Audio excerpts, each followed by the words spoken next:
a widowed veteran, a single dad, a man who thought his battles were behind him. But when a powerful CEO walks into a small town full of anger and fear, he becomes her only shield against danger. One moment of courage sparks a bond, neither expected, but what starts as protection soon turns into something far deeper. Whispers in the shadows, sabotage in the mill, and a truth powerful enough to destroy them both. She's a leader with everything to prove. He's a father with everything to lose. And together, they must face the fight of their lives.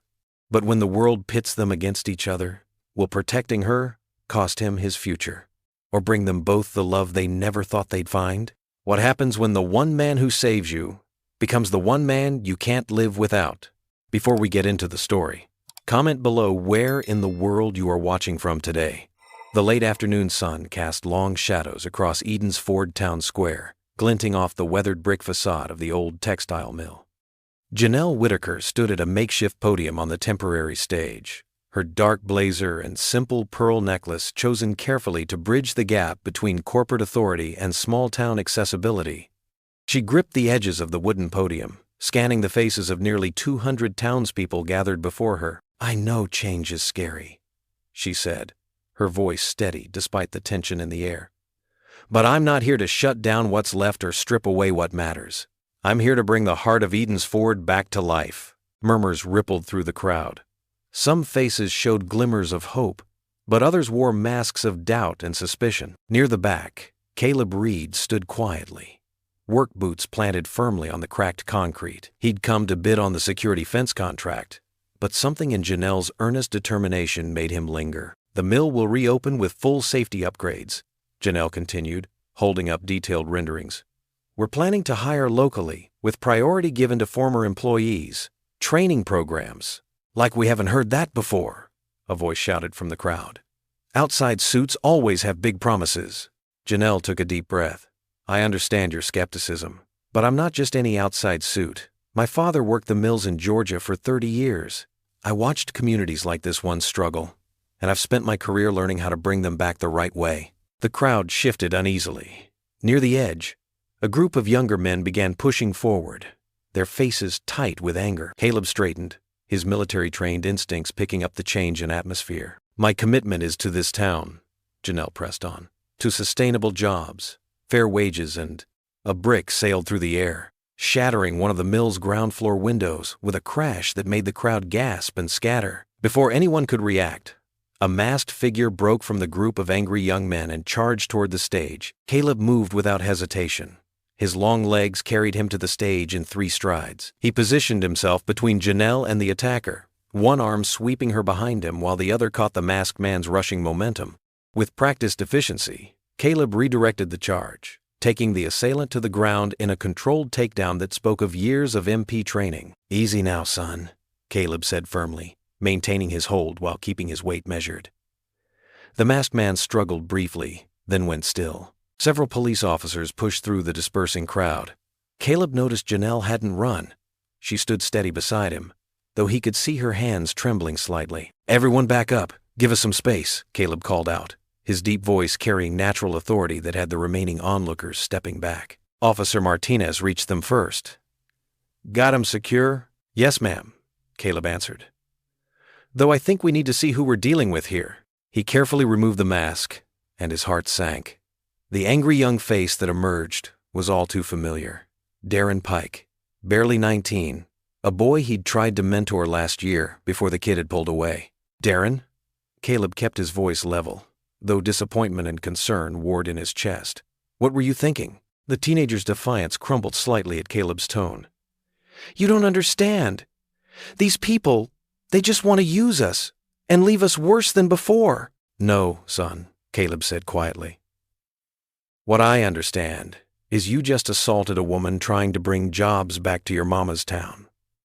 He looked up at Officer Martinez. "If Miss Whitaker agrees, I'd like to talk to Darren before any charges are filed. I know this boy. He's better than this." Janelle stepped forward, her composure restored. "I won't press charges if he's willing to have that conversation." She met Darren's sullen gaze. "I'd rather understand why you're so angry than punish you for it." Officer Martinez nodded. We'll need statements, but we can start there. She helped Darren to his feet while another officer secured him. As the crowd continued to disperse, Janelle turned to Caleb. Their eyes met, and something passed between them. Recognition, perhaps, of kindred spirits who believed in second chances. Thank you, she said simply. Not just for the protection, but for seeing hope where others might only see trouble. Caleb nodded, suddenly aware of his work-worn clothes and the dirt on his boots. Just did what needed doing, ma'am, though I'm supposed to be here bidding on your security fence, not playing security guard. A ghost of a smile touched Janelle's lips. Maybe we should talk about both. She glanced at where the officers were leading Darren away. Something tells me you understand this town and its people better than any outside security firm would. Caleb watched the last of the crowd leaving, considering her words. The late afternoon light caught the broken glass on the ground, scattering rainbow fragments across the concrete. Beautiful, despite the damage, like hope breaking through fear. Police sirens wailed through the town square, their piercing sound gradually fading as two officers led a handcuffed Darren Pike toward their cruiser. The 17-year-old's head hung low, his earlier bravado replaced by visible fear. Caleb Reed's steady voice cut through the chaos. Officers, hold up a minute. Caleb's calm authority drew their attention. He walked over, his movements measured and deliberate. I know this young man. Let me talk to him first. The officers exchanged glances, clearly recognizing Caleb from his years of military police service. Reed, this isn't a simple misdemeanor. He attacked the mill's CEO. Janelle watched from the stage, her heart still racing from the attack. The way Caleb carried himself, confident yet compassionate, caught her attention. He spoke quietly with the officers, his broad shoulders blocking the evening sun. I mentored Darren last summer through the church program, Caleb explained. He's not violent by nature. Something else is going on here. He turned to face Darren directly. Isn't that right, son? Darren's shoulders trembled. I'm sorry, Mr. Reed. They said it would just be a peaceful protest. I didn't mean to... His voice cracked. Caleb placed a gentle hand on the boy's shoulder. Officers, give me 2 weeks with him. Let me work with him again. Get him back on track. If he steps out of line even once, I'll bring him in myself. The older officer sighed, pulling out his keys. Your word still means something in this town, Reed. Don't make us regret this. He uncuffed Darren, who rubbed his wrists and avoided everyone's eyes. Janelle descended from the stage, her heels clicking against the wooden steps. Her phone buzzed insistently, likely board members demanding updates. She silenced it, more interested in the scene unfolding before her. Thank you, Mr. Reed, she said, approaching the group. That was quite impressive. Both the intervention during the attack and this. Caleb turned, meeting her gaze with quiet intensity. Ma'am, I apologize for the welcome you've received. This isn't who we are as a town. Before Janelle could respond, her phone buzzed again. This time, she glanced at the screen. 3 urgent messages from board members. With a slight frown, she excused herself and stepped away to take the call. Janelle, the incident is already on social media. Marcus, the board chair, spoke rapidly. We need to show strength immediately. Hire professional security, preferably from outside the area. We can't risk appearing vulnerable. She watched as Caleb spoke softly to Darren, the teen's defensive posture gradually relaxing. I understand the concern, Marcus, but I'm actually considering a different approach. This isn't the time for small-town sentiment, another board member cut in. Your safety is paramount. Janelle straightened her spine. Exactly. And I believe I've found exactly who we need. She ended the call despite their protests, her decision crystallizing as she observed Caleb's natural ability to diffuse tension. The square had emptied, except for a few lingering observers.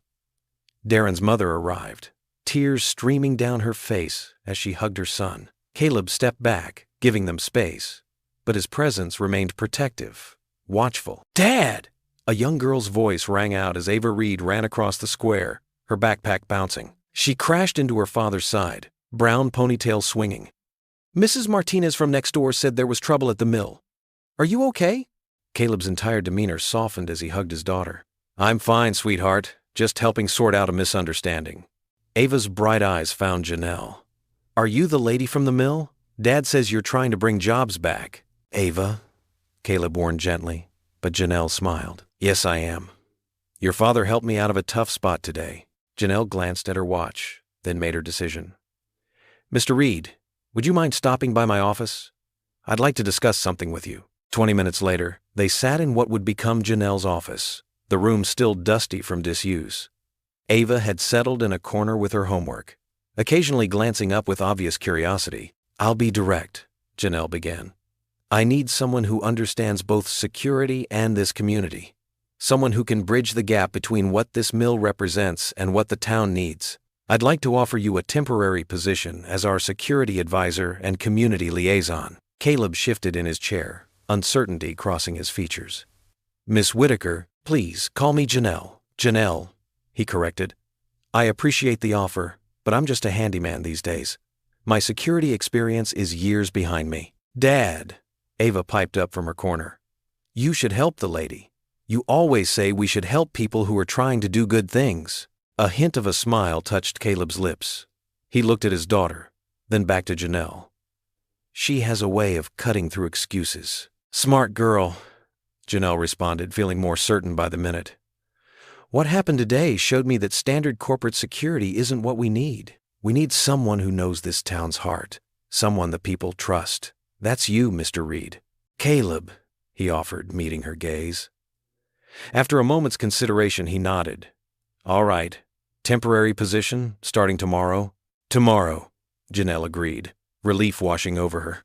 She stood and extended her hand. As Caleb shook it, his grip firm and steady, she knew she'd made the right choice. The late afternoon sun cast long shadows across the driveway.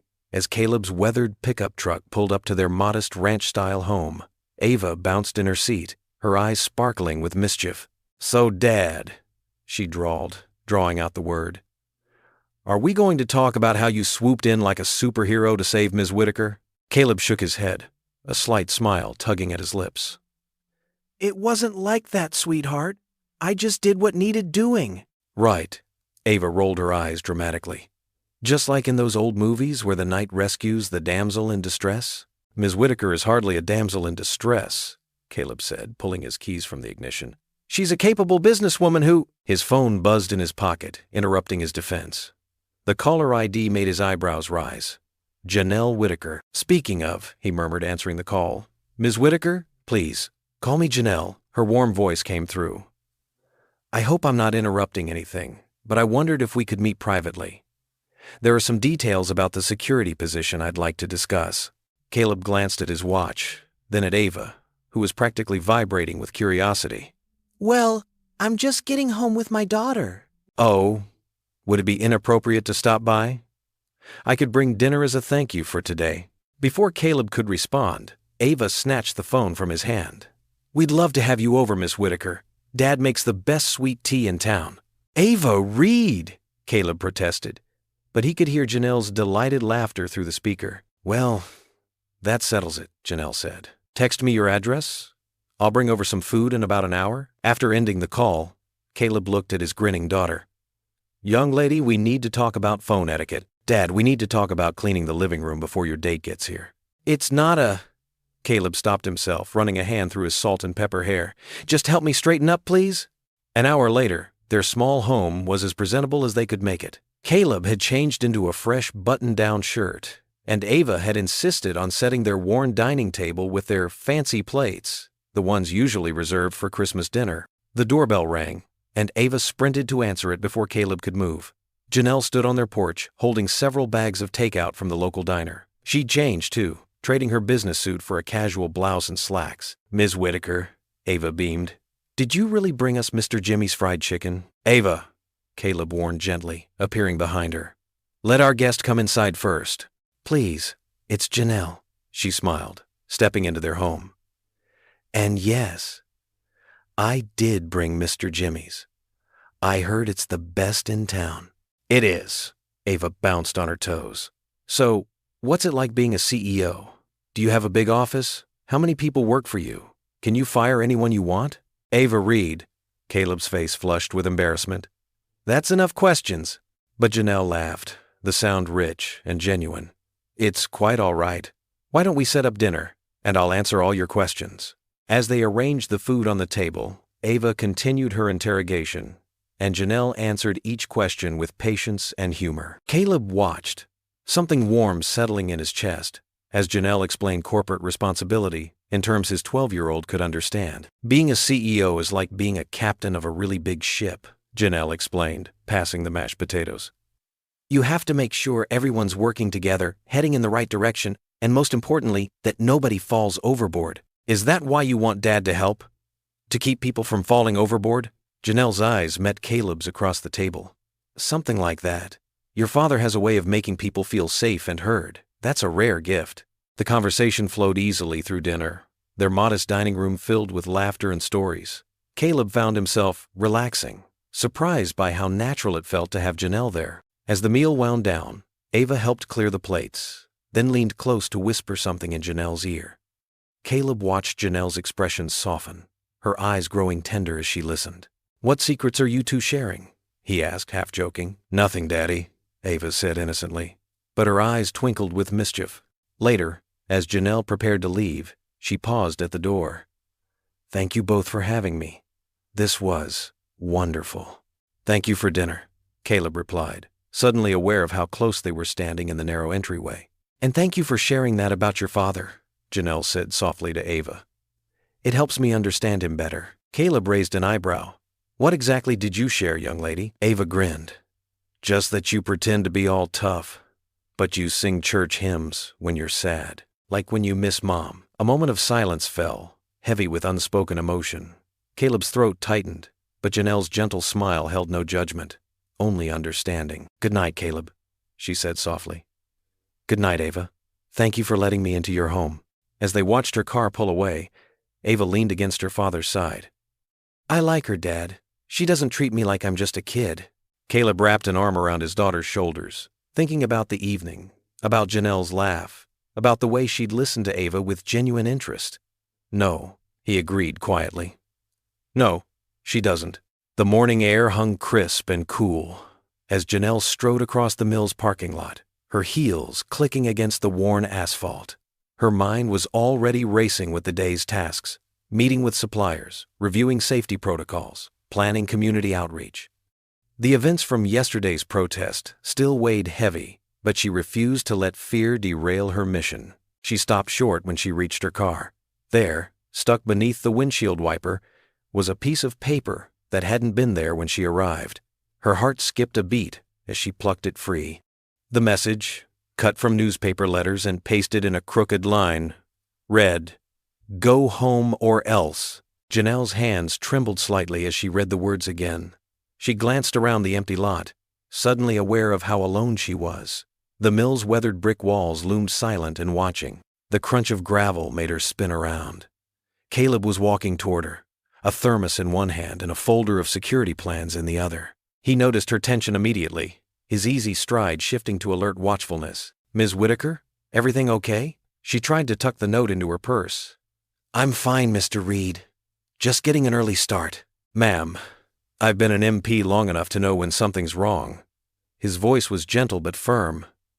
What's that paper you're holding?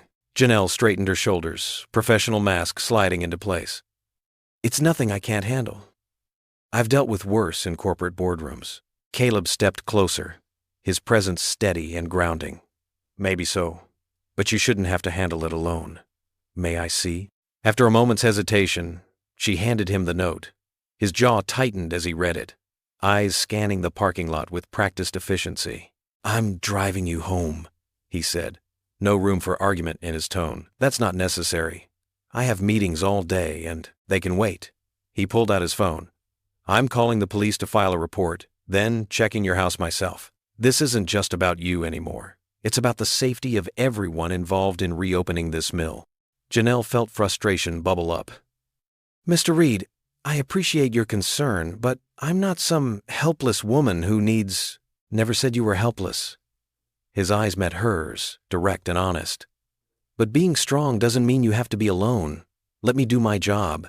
The simple sincerity in his voice made her pause. She thought of her father, who'd always taught her that true strength meant knowing when to accept help. Fine, she conceded, handing him her car keys. But I need to grab my laptop first. While Janelle gathered her things from her office, Caleb made calls, first to the police, then to a security company he trusted. She watched from her window as he methodically photographed the note and checked the surrounding area for evidence. The drive to her house was quiet, but not uncomfortable. Caleb's presence filled the car with a steady calm that seemed to push back against the morning's ugliness. He kept his eyes moving, checking mirrors, noting any cars that stayed behind them too long. At her house, a Victorian-style home she'd chosen for its wraparound porch, Caleb insisted on checking every room, every window, every possible entry point. Janelle followed him, alternating between appreciation and mild annoyance at his thoroughness. "Your back door lock is weak," he said, jiggling the handle. "And these windows need better latches. I know a good locksmith." "I can call one myself," Janelle said, then softened her tone. "But thank you." Caleb nodded, making notes on his phone. "I'll have cameras installed at the mill today, and I'd like to set up some preliminary security protocols, if you're willing to hear them out." Looking at his serious expression, Janelle felt something shift inside her. This wasn't just about protection. It was about someone genuinely caring what happened to her and her vision for the mill. "I'll clear my afternoon," she said. "We can review them together." That evening, after a day of security upgrades and careful planning, Janelle stood at her office window. The sun had set, leaving the mill grounds bathed in shadow and security lights. Below, Caleb's figure moved methodically through his patrol, flashlight beam cutting through the darkness. She watched him check doors, inspect fences, and test the new security cameras. His movements were precise and professional, but there was something more. A sense of personal investment in keeping this place, and its people, safe. Janelle pressed her hand against the cool glass, surprised by the calm settling over her. The threatening note lay in an evidence bag on her desk, but its power to frighten had diminished. For the first time since her divorce, since taking on this massive project, she felt truly protected. Not because she couldn't protect herself, but because someone else cared enough to stand guard with her. Below, Caleb's flashlight beam swung up toward her window. He touched 2 fingers to his forehead in a casual salute, then continued his rounds, steady and vigilant in the gathering night. The late morning sunlight streamed through the stained glass windows of Grace Community Church, casting colorful patterns across the wooden pews. As the last notes of Amazing Grace faded away, people began filing out of the sanctuary, their voices a gentle murmur of Sunday conversation. Janelle stood near the entrance, smoothing her navy dress and exchanging polite smiles with those who passed by.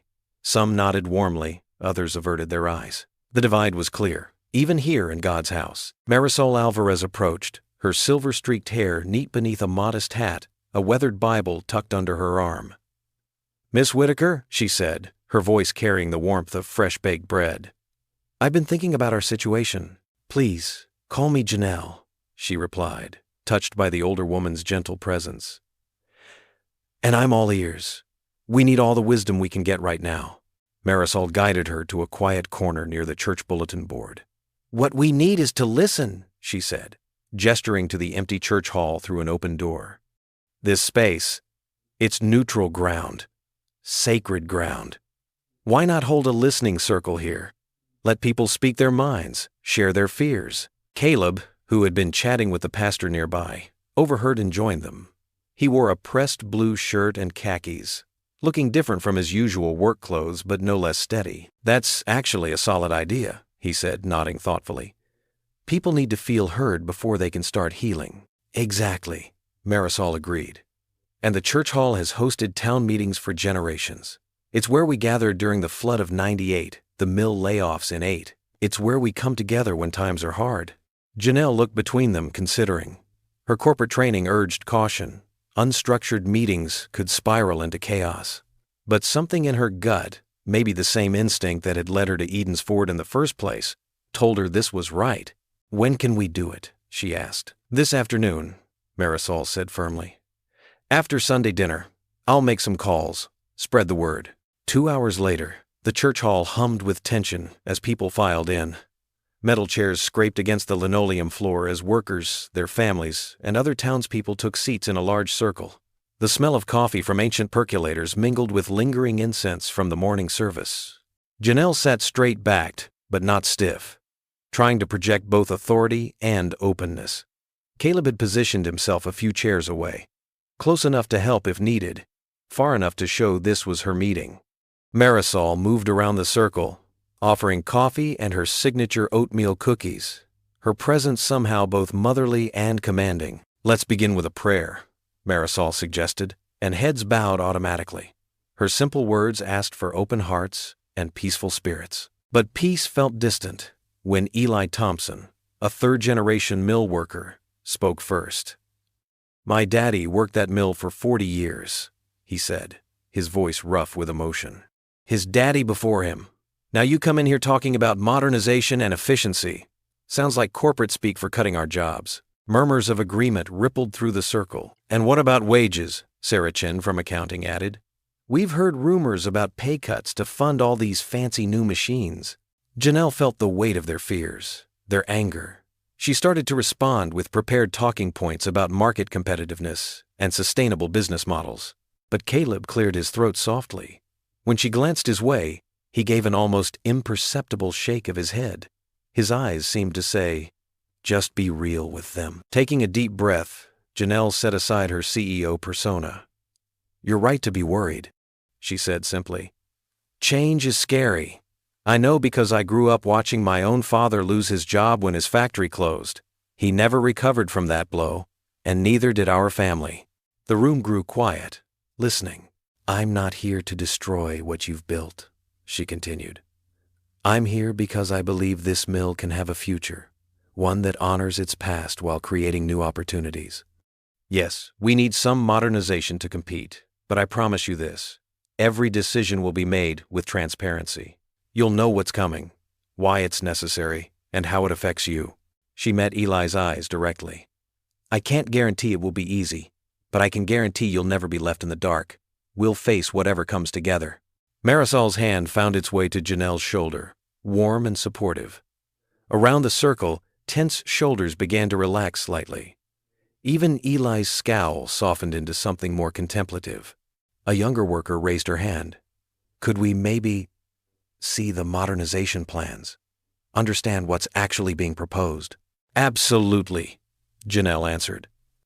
"I'll set up detailed presentations for each department next week. Every question gets answered." "And safety protocols?" another voice asked. "With all these changes coming, that's actually why Mr. Reed is here." Janelle gestured toward Caleb. "He'll be overseeing all safety measures during the transition. Nothing moves forward until he signs off on it." Caleb nodded, his quiet presence lending weight to her words. "Safety first," he said simply. "No exceptions." As the meeting continued, more voices joined in, some worried, some hopeful, all gradually shifting from confrontation to conversation. Marisol circulated with fresh coffee, her gentle touches and knowing looks helping to ease the atmosphere. Caleb watched it all with careful attention, noting how the townspeople's body language changed. Crossed arms loosened, furrowed brows smoothed. When Janelle spoke about creating apprenticeship opportunities for local youth, he saw several parents exchange interested glances. The afternoon light was growing golden when Marisol finally suggested they wrap up. As people began to rise, many lingered to speak with Janelle one-on-one. The conversations were still cautious, but the bitter edge had softened. Some even smiled as they thanked her for listening. The evening sun cast long shadows across Maple Street as Janelle's car pulled up to a modest two-story house with peeling white paint and a well-worn porch. Wind chimes tinkled softly in the breeze, and a rocking chair swayed slightly, its aged wood creaking. "This is it," Caleb said, unbuckling his seatbelt. "Eli Turner's been in this house for 40 years, helped negotiate 3 union contracts back when the mill was running strong." Janelle gripped the steering wheel, taking a deep breath. "Any advice before we go in?" "Just be straight with him. Eli can smell corporate double talk a mile away." Caleb's voice was gentle but firm. "He may be rough around the edges, but he cares about these people more than anyone." They walked up the creaky steps together. Before either could knock, the screen door swung open. Eli Turner stood there, tall and weathered, his gray hair wild and untamed. His sharp eyes moved from Janelle to Caleb, narrowing slightly. "Well, if it ain't the CEO and her new watchdog," he said, his voice gravelly. "Come on in then. Let's hear what you got to say." The living room was neat, but cluttered with memories. Union meeting notices yellowed with age, family photos, and an old hard hat displayed prominently on a shelf. Eli gestured to a worn plaid couch while he settled into a leather recliner that had clearly been his throne for many years. "Mr. Turner," Janelle began, "I wanted to—" "Save the formalities," Eli cut in. "You're here because you need the old Union man's blessing. That about right?" His weathered hands gripped the armrests of his chair. "I'm here because you know this community better than anyone," Janelle replied evenly. "And because I believe in doing things face to face." Eli's laugh was sharp. "Face to face? Like when corporate types shut down the mill 3 years ago? They didn't even have the guts to look us in the eye. Just sent letters and security guards." Caleb shifted forward slightly. "Things are different now, Eli. Ms. Whitaker—" "And you?" Eli turned his stern gaze to Caleb. "Never thought I'd see the day when Caleb Reed would play security guard for the suits. What happened to the man who used to stand with us at the gates?" "I stand with what's right," Caleb said quietly. "Always have." Janelle placed her portfolio on the coffee table. "Mr. Turner, I have our proposed wage scales, safety protocols, and training programs. Everything's open for discussion." "Discussion?" Eli stood up suddenly, his voice rising. "Like there was discussion when they cut our health care? Or discussion when they sold our pension fund?" He pointed a finger at Janelle. "You outsiders come in here with your fancy words and promises, but you don't know what it's like to watch a whole town lose hope." The room crackled with tension. Caleb's jaw tightened, but before he could speak, Janelle stood up. "You're right," she said softly. Eli blinked, caught off guard. "What?" "You're right. I don't know what it was like. I wasn't here." Janelle's voice was steady but vulnerable. "I can't undo what others did to this town. I don't have all the answers, and I won't pretend that I do." She stepped closer to Eli, meeting his suspicious gaze. "But I give you my word, everything I do will be in the open. No backroom deals, no hidden agendas. If you think I'm wrong about something, my door is always open. All I'm asking for is a chance to prove that not every business leader is your enemy." Silence filled the room. Eli studied her face for a long moment, then looked at the old hard hat on his shelf. His shoulders seemed to drop slightly. "Fine words," he said finally, his voice gruff but slightly softer. "We'll see if they mean anything." He picked up the portfolio from the table. "I'll look these over. Can't promise anything more than that. That's all I ask," Janelle replied. As they walked back to the car in the cool evening air, Caleb glanced at Janelle. Her face was calm, but he could see the emotional toll the confrontation had taken.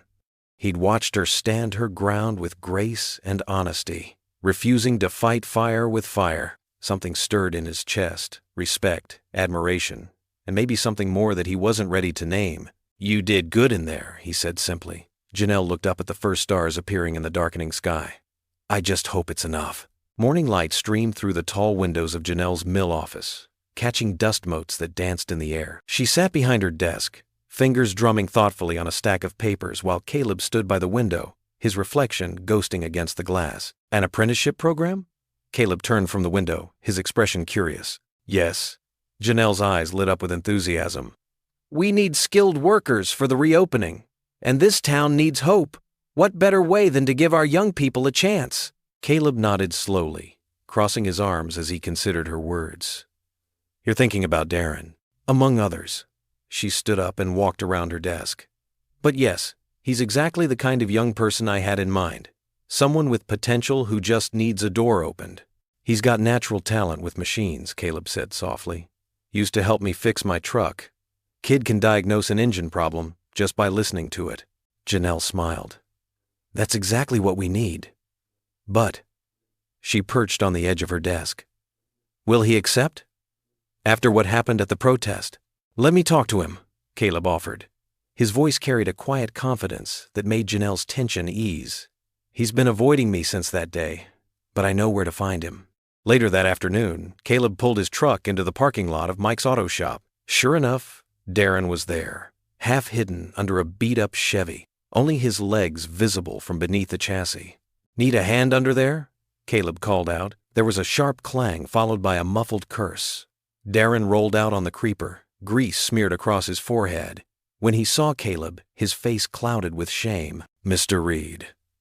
Darren quickly got to his feet, wiping his hands on a rag.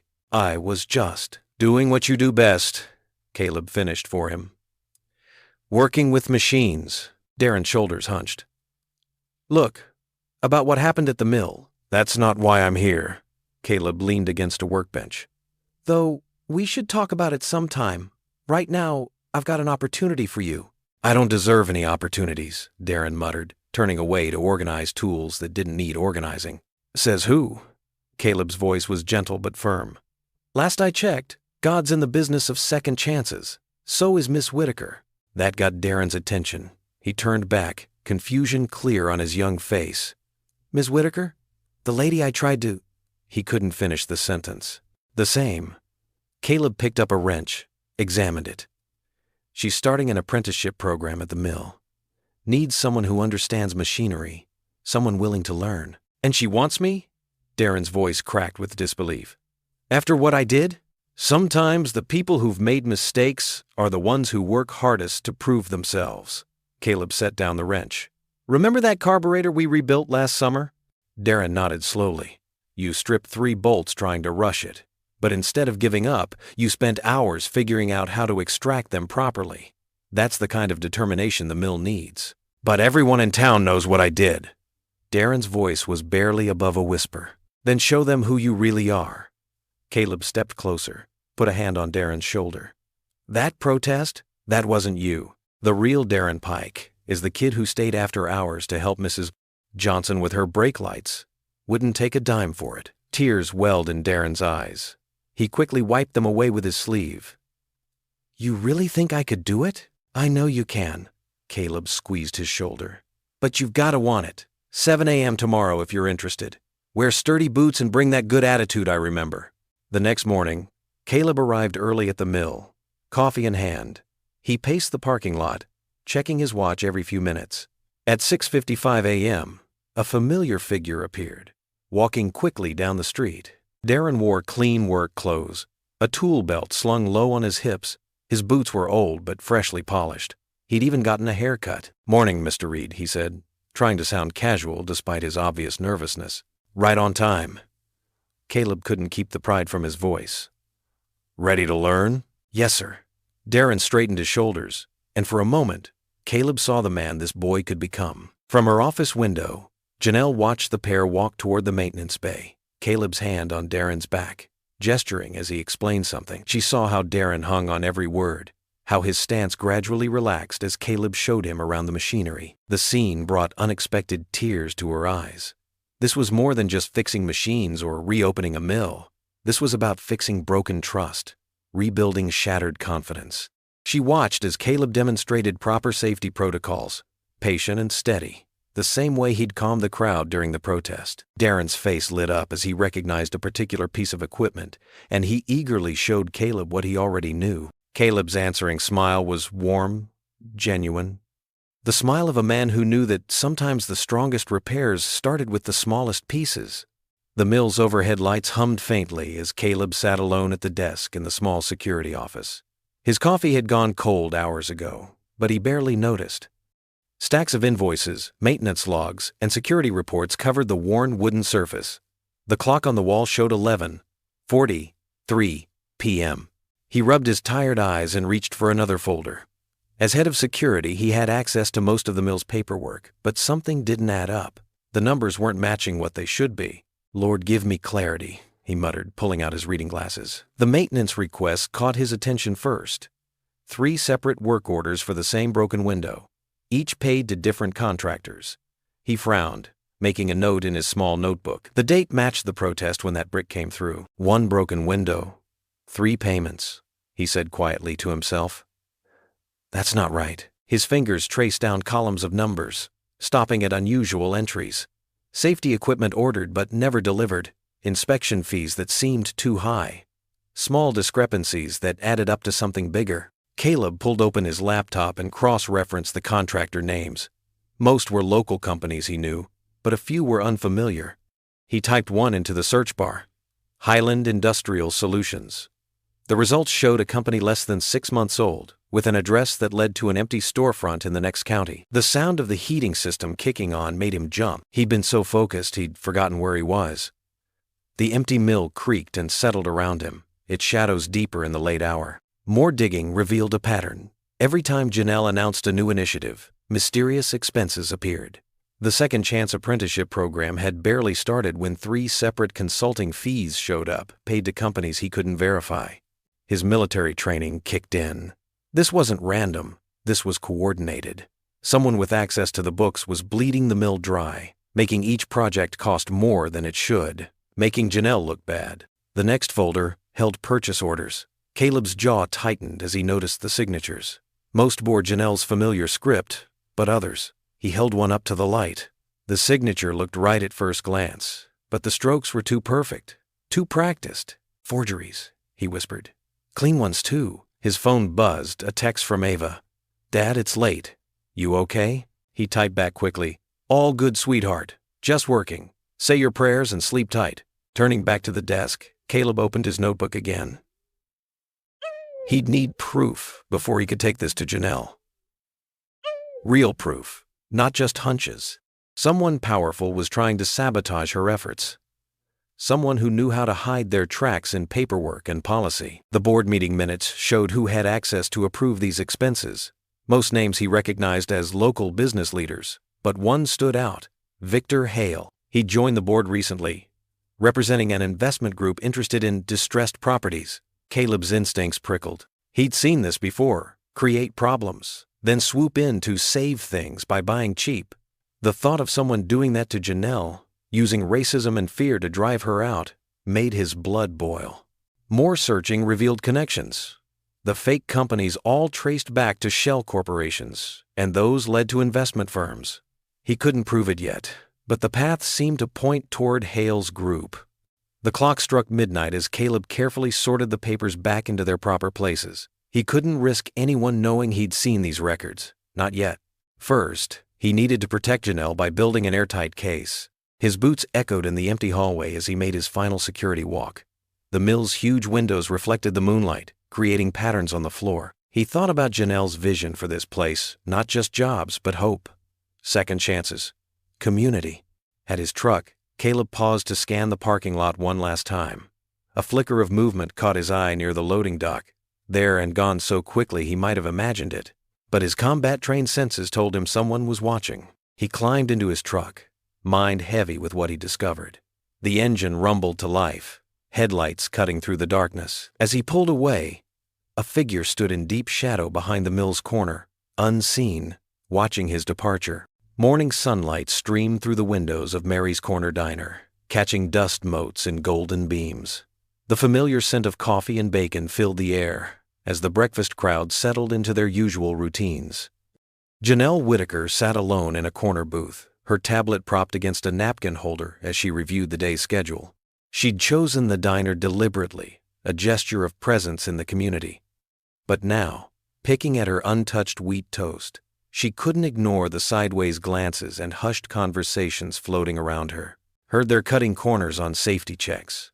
A gravelly voice carried from 2 booths over. Bringing in outside workers. Mark my words, another whispered. Janelle kept her eyes on her screen, but her shoulders tensed. She'd faced prejudice before, but this felt different, more personal, more coordinated. The whispers had started just days after she'd discovered the threatening note on her car. The bell above the diner's door chimed. An unfamiliar man in a worn denim jacket entered, carrying a stack of papers. He began moving from table to table, speaking in low tones and leaving flyers behind. Janelle couldn't see the contents, but the reactions told her enough raised eyebrows, furtive glances in her direction, paper quickly tucked into pockets or purses. Mary, the diner's owner, approached Janelle's table with a fresh pot of coffee. Her weathered face carried an apologetic look. "Don't you worry about them gossips," she murmured, topping off Janelle's cup. "Some folks just fear what they don't understand." "Thank you, Mary." Janelle managed a small smile, warming her hands around the fresh coffee. The diner's door chimed again. Caleb Reed stepped in, scanning the room with the subtle alertness she'd come to recognize. His gaze found her first, then shifted to the man with the flyers. Something in his expression hardened. He moved through the diner with purpose, intercepting the man near the counter. "Mind if I see one of those?" His voice carried just enough edge to draw attention. The man hesitated, then handed over a flyer. Janelle watched Caleb's jaw tighten as he read.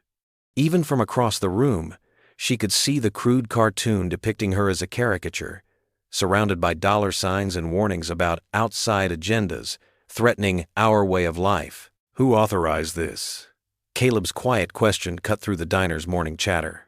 The man shrugged, already backing toward the door. Just sharing information, friend. People have a right to know. Information or intimidation? Caleb took a step forward, but the man was already slipping out, leaving the stack of remaining flyers on the counter. Caleb gathered them up, his movements controlled but angry. He crossed to Janelle's booth, sliding in across from her. Without a word, he placed one flyer face down on the table between them. You don't need to see these, he said softly. I do, actually. Janelle reached for the paper, her hand steady despite the churning in her stomach. She'd seen worse, she told herself. But when she turned it over, the crude hatred still stung. I've got some calls to make, Caleb said, pulling out his phone. We'll find who's behind this. Will it matter? Janelle's voice was quiet, but carried a weight of exhaustion. This isn't just about flyers, Caleb. It's about fear. Fear of change. Fear of difference. She gestured around the diner where conversations had dropped to whispers again. Caleb set his phone down, really looking at her. The morning light caught the silver at his temples, the lines around his eyes that spoke of battles fought and wisdom earned. You're right, he said. Fear's the real enemy here. But I've seen fear lose its grip before. He reached across the table, not quite touching her hand, but close enough that she felt the steadiness of his presence. Truth takes time, but it shines. My commanding officer used to say that. Meant that lies need shadows to survive, but truth just needs patience and light. Janelle felt something in her chest loosen, just a little. She looked around the diner again, but this time she noticed different details. Mary firmly telling a gossiper to hush, an elderly man ripping up a flyer with disgust, a young waitress offering her an encouraging smile. Patience and light, she repeated softly, squaring her shoulders. The weight was still there, the hurt of prejudice and the burden of proving herself yet again. But something else was there too, a quiet determination, a flame of hope that refused to flicker out. We've got work to do, she said, reaching for her tablet. The day's schedule still waited, full of meetings and decisions that could help heal this town. She might be weary, but she wasn't alone, and she wasn't finished. Caleb nodded, understanding in his eyes. He pulled out his own notebook, and together they began planning their next steps. While outside the diner windows, the morning sun continued its slow, steady climb into the sky. A young mother at a nearby table caught Janelle's eye and gave her a small wave, quickly followed by her child's bright smile. In that simple gesture, Janelle found another spark of hope to hold on to. The path ahead might be difficult, but there was light to be found, if you knew where to look. The morning sun filtered through the mill's high windows, casting long shadows across the newly cleaned machinery. Workers moved with purpose, their boots echoing on the concrete floor as they went about their tasks. The hum of productivity filled the air until 3 figures in dark suits appeared at the main entrance, badges glinting. OSHA inspection, announced the lead inspector, a stern-faced woman with graying hair pulled back in a tight bun. We've received complaints about unsafe working conditions. The workers froze. Someone dropped a wrench, the clang reverberating through the suddenly silent space. Whispers rippled across the floor like a wave. Eli Turner emerged from between 2 textile machines, his weathered face creased with anger. I knew it, he growled, loud enough for everyone to hear. Fancy promises, but same old story, cutting corners to save a buck. More workers gathered, their faces a mix of fear and uncertainty. Some began shutting down their stations, hands trembling. A young woman near the spinning frames started to cry quietly. Caleb Reed strode through the double doors, his calm presence drawing all eyes. Ma'am, he addressed the lead inspector professionally. I'm Caleb Reed, head of security. Let me escort you to our safety office. We'll need to see all current inspection logs, maintenance records, and employee training documentation, the inspector said, pulling out a tablet. Her 2 colleagues began photographing the machinery. Right this way. Caleb's voice remained steady, but his jaw tightened. He caught sight of Darren hovering nervously by his workstation. Darren, please inform Miss Whitaker we have visitors. Eli stepped forward, arms crossed. About time someone looked into this place. You can't trust... Mr. Turner, Caleb cut in firmly. Why don't you join us? As our most experienced worker, your input would be valuable." In the safety office, Caleb pulled out binder after binder of meticulously maintained records. His military precision showed in the organized tabs and clearly labeled sections. The inspector raised an eyebrow, seemingly surprised by the thoroughness. Janelle arrived, her heels clicking purposefully on the concrete. If the surprise inspection rattled her, it didn't show in her professional demeanor. "Good morning. I'm Janelle Whitaker, CEO.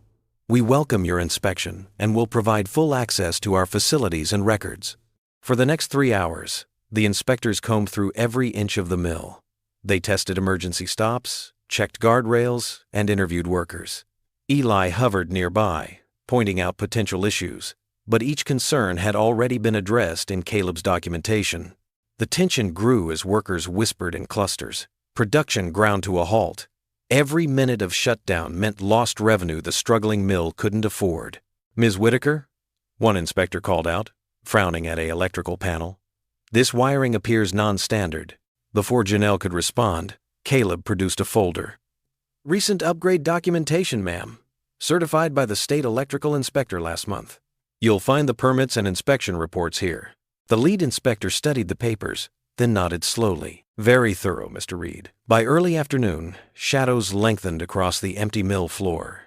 The inspection team huddled near the entrance, comparing notes on their tablets. Workers watched anxiously from their stations, afraid to move. Finally, the lead inspector approached Janelle and Caleb. "We found no major safety violations. There are a few minor recommendations we'll include in our report." A collective exhale seemed to sweep through the building. Someone in the back actually cheered. "But overall, your safety protocols exceed minimum requirements. Well done, Ms. Whitaker." Janelle shook their hands graciously. "Thank you for your diligence. We'll address those recommendations immediately." After the inspectors left, workers slowly returned to their tasks. Eli stood alone by a window, his expression unreadable. Caleb approached him quietly. "Those records," Eli said gruffly, "they're real? Not just paper pushing?" "Every safety measure documented is in place," Caleb replied. "Ms. Whitaker insisted on exceeding standards, not just meeting them." Eli nodded slowly, then walked away without another word. But his shoulders had lost some of their angry tension. The rest of the day crawled by. Workers whispered about lost wages from the shutdown. The machines, usually humming with life, stood silent more often than not as people struggled to refocus. In her office, Janelle sat behind her desk, head buried in her hands. The afternoon sun cast long shadows through the blinds, striping her desk with bars of light and dark. She didn't look up at the soft knock on her door. "Come in," she said, her voice tired. Caleb entered, carrying 2 steaming cups of coffee. He set one beside her, the rich aroma filling the air. "3 sugars, splash of cream," he said quietly.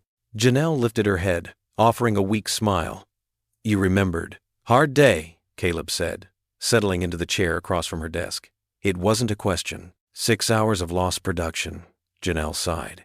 "We were already behind schedule. The board won't be happy." "The workers are still here," Caleb pointed out, "still believing in what we're doing. Even Eli seemed impressed by our safety standards." "Thanks to your documentation," Janelle said. "I don't know what we would have done without your attention to detail." "Just doing my job."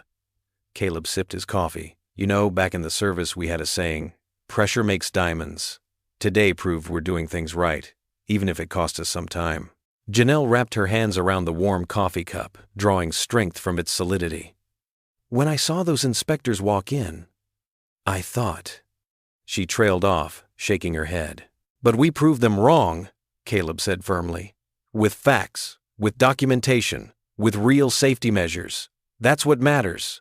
They sat in comfortable silence, drinking coffee as the late afternoon sun painted the office in warm hues. Outside, the sound of machinery gradually picked up as workers found their rhythm again. The sun hung low in the sky, painting Eden's Ford in soft oranges and pinks. After the tense OSHA inspection, Caleb knew they all needed a break. He watched as Ava skipped ahead on the wooden planks of the Riverwalk, her sneakers thumping against the boards in an energetic rhythm. "Look, the fireflies are starting," Ava called out, pointing to the first flickering lights appearing near the riverbank. Janelle walked beside Caleb, her heels replaced with comfortable flats.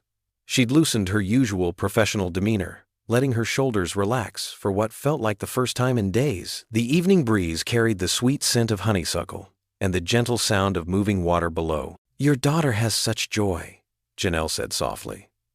"It reminds me of simpler times," Caleb nodded, watching Ava try to catch fireflies in her cupped hands. "She keeps me going on the hard days, makes me remember what matters." They reached a wooden bench overlooking the water. Ava was still within sight but absorbed in her firefly hunt, giving them a moment of privacy.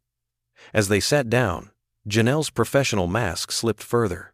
"Sometimes I wonder if I'm in over my head here," she admitted, her voice barely above a whisper. "After my divorce, I threw myself into work. Thought if I could just prove myself." She trailed off, watching the water flow past. Caleb turned slightly toward her. "What happened, if you don't mind me asking?" Janelle's fingers twisted in her lap. "He said I was too focused on my career, too ambitious.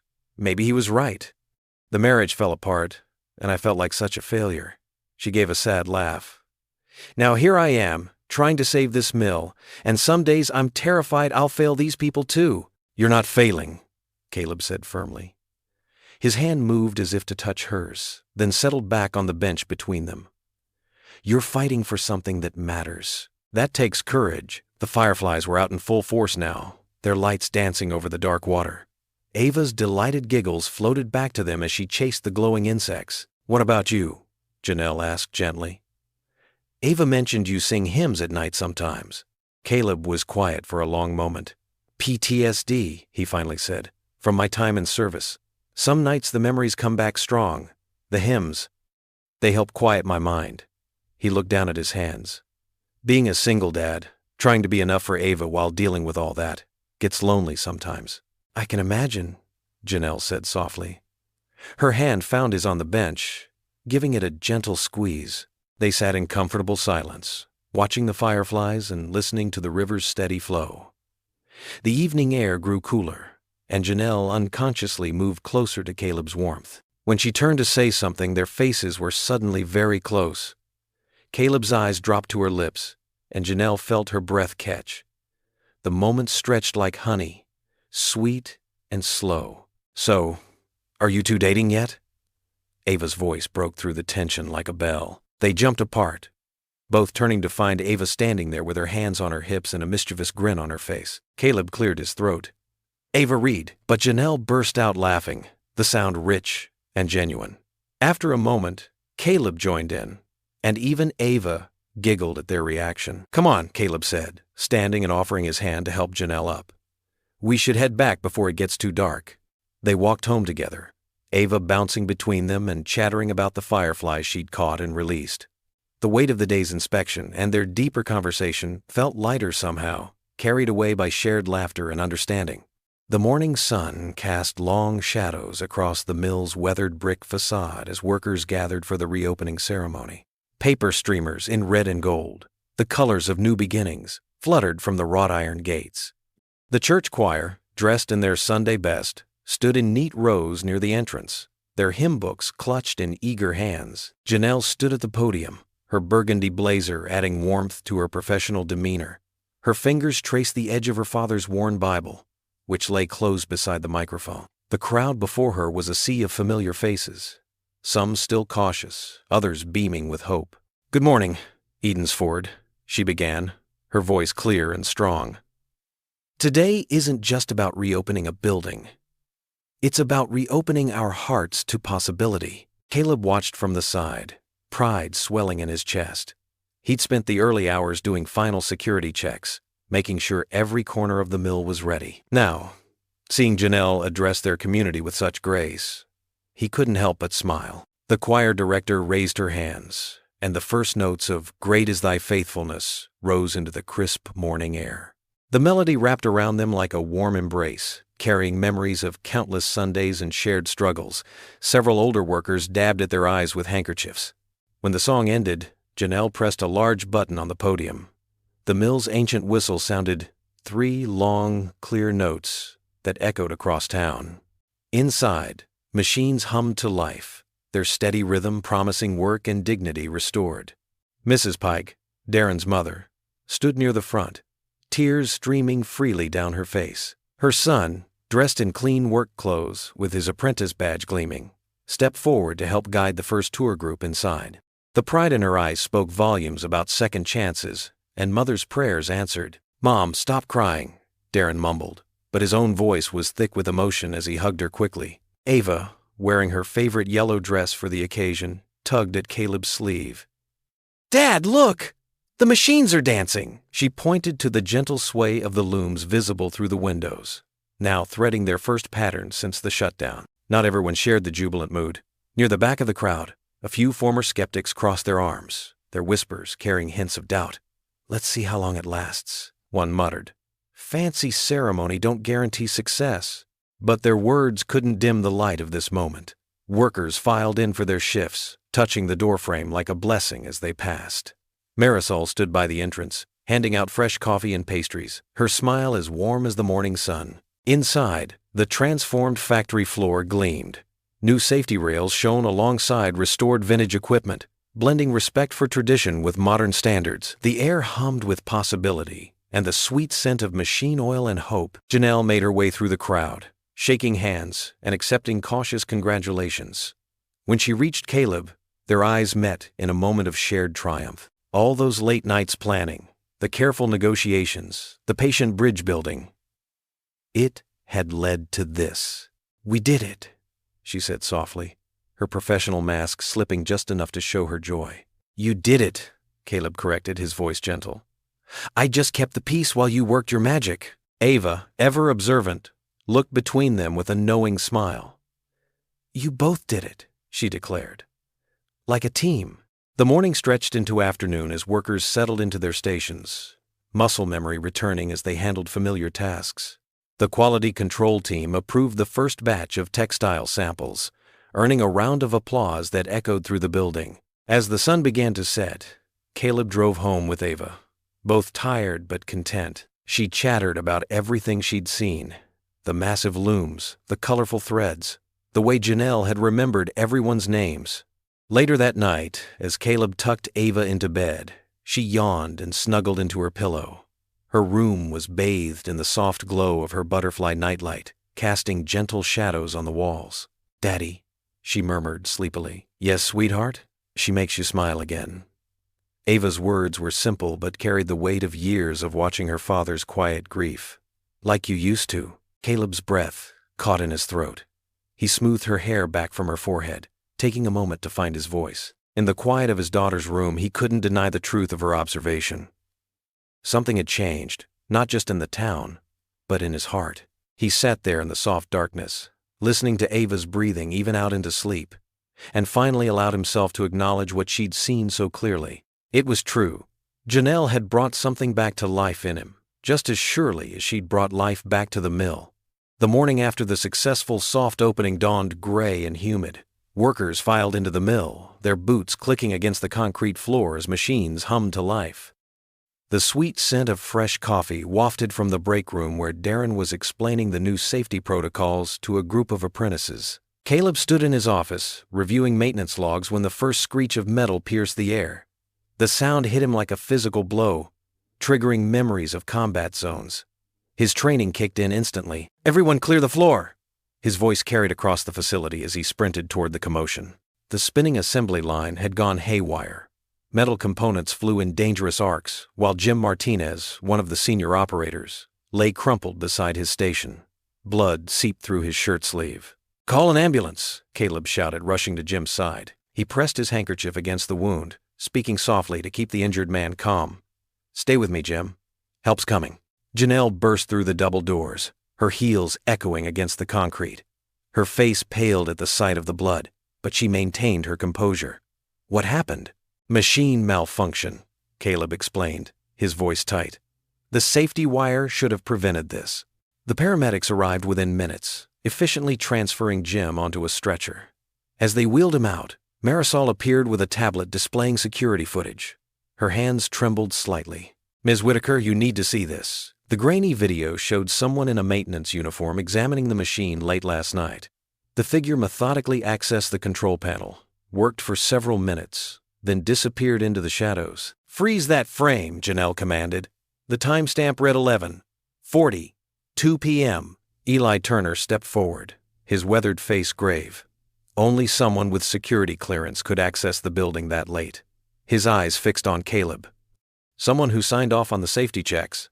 A heavy silence fell over the gathered workers. Caleb felt their stares like physical weight on his shoulders. There must be some mistake, Darren spoke up from the crowd. Mr. Reed wouldn't. Show me the inspection logs, Janelle cut in, her voice professional but strained. Caleb handed over his tablet, watching as she scrolled through the documents.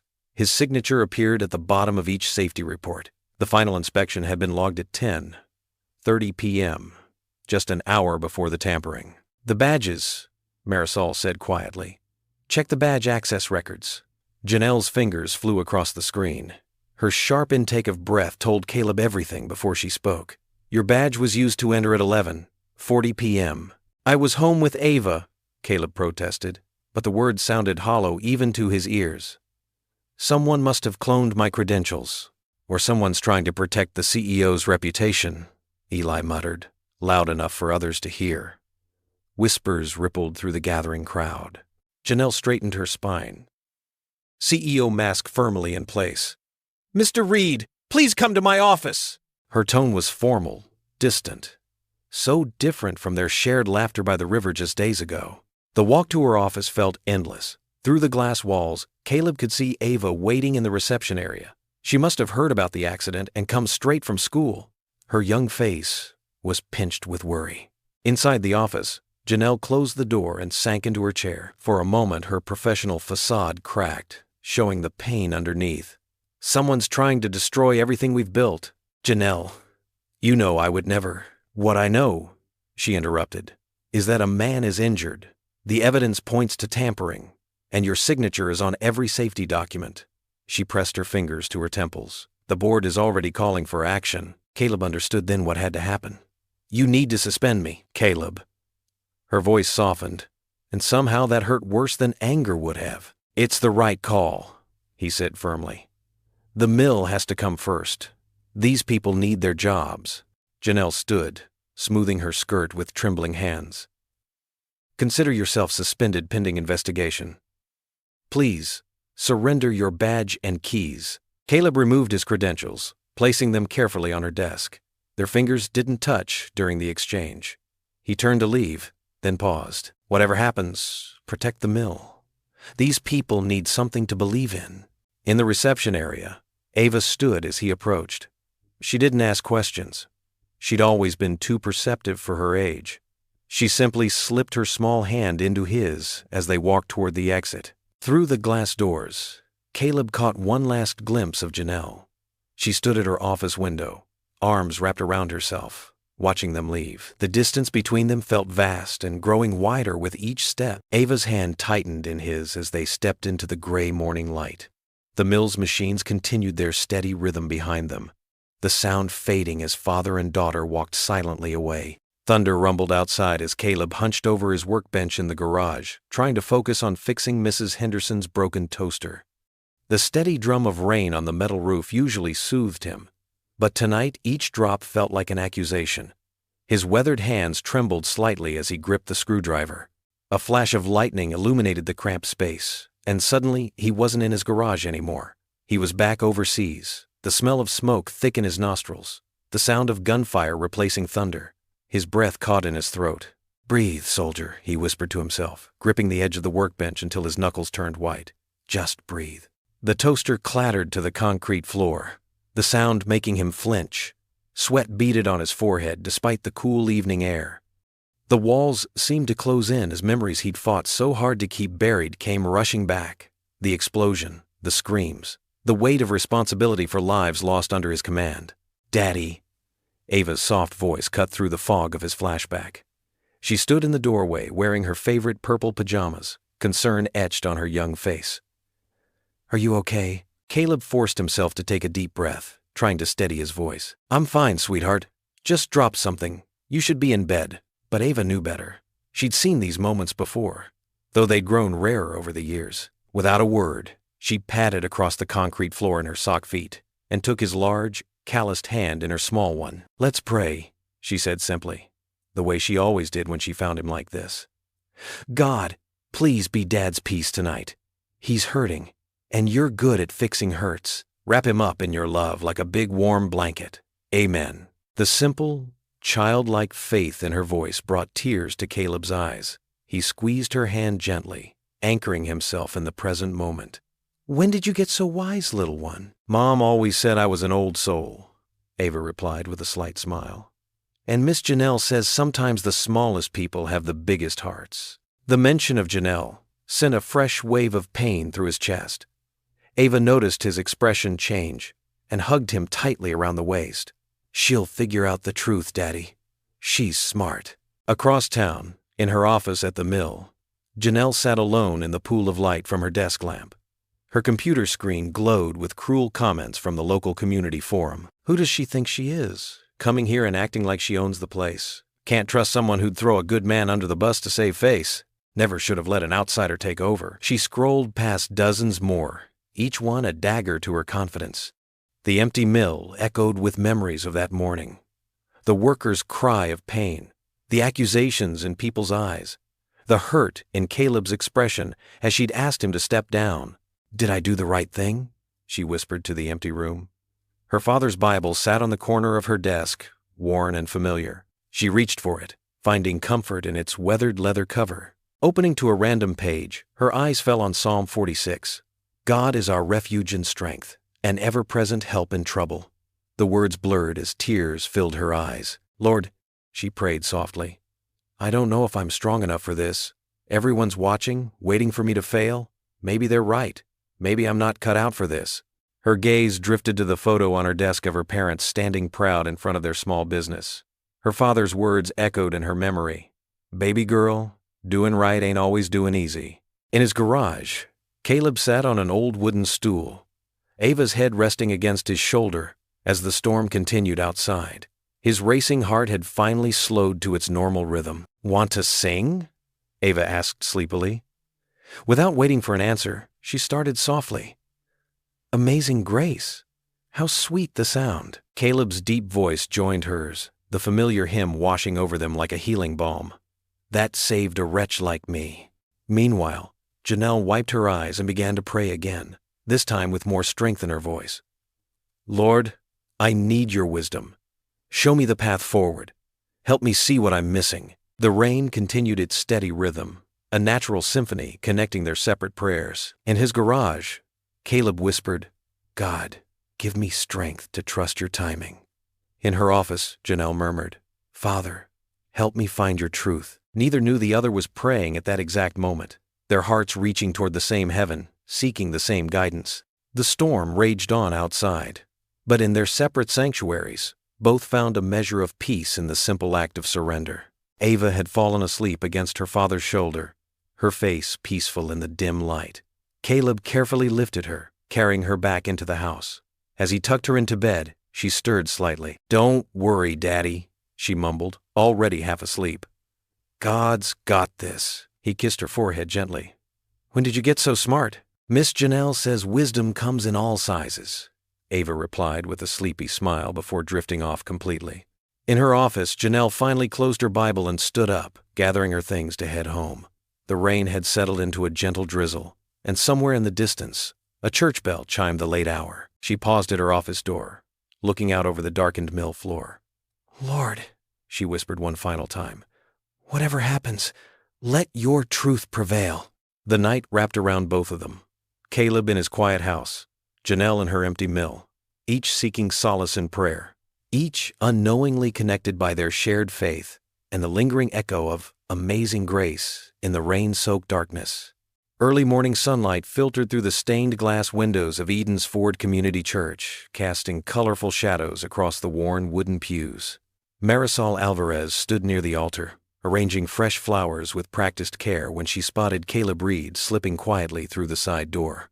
His shoulders were slumped, his usual military posture giving way to the weight of recent events. Caleb, Marisol called softly, setting down her flowers. I've been praying you'd come by. He paused, managing a tired smile. Morning, Marisol. Just came to drop off some repaired hymnals. Marisol glanced around the empty church before walking over to him. Her sensible shoes clicked against the floor as she approached. "The Lord works in mysterious ways, Hi Joe. I heard something last night that you need to know." Caleb's expression sharpened, his security training kicking in despite his exhaustion. "What is it?" "After Bible study, I was cleaning up in the fellowship hall." Marisol's voice dropped to barely above a whisper. 2 men came in, thinking the place was empty.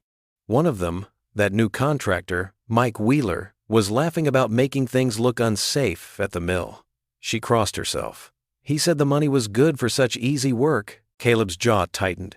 "Did they say anything else?" Wheeler mentioned a meeting at the Riverside Diner. Something about getting final payment. Marisol's dark eyes were troubled. "Caleb, this wasn't just careless talk. They were bragging about hurting people on purpose." The pieces started falling into place in Caleb's mind.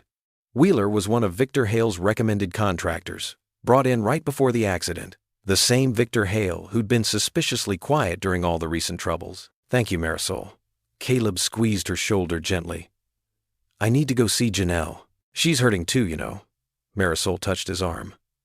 "Sometimes pride and fear make us push away the very people we need most." Caleb nodded, understanding the deeper meaning in her words.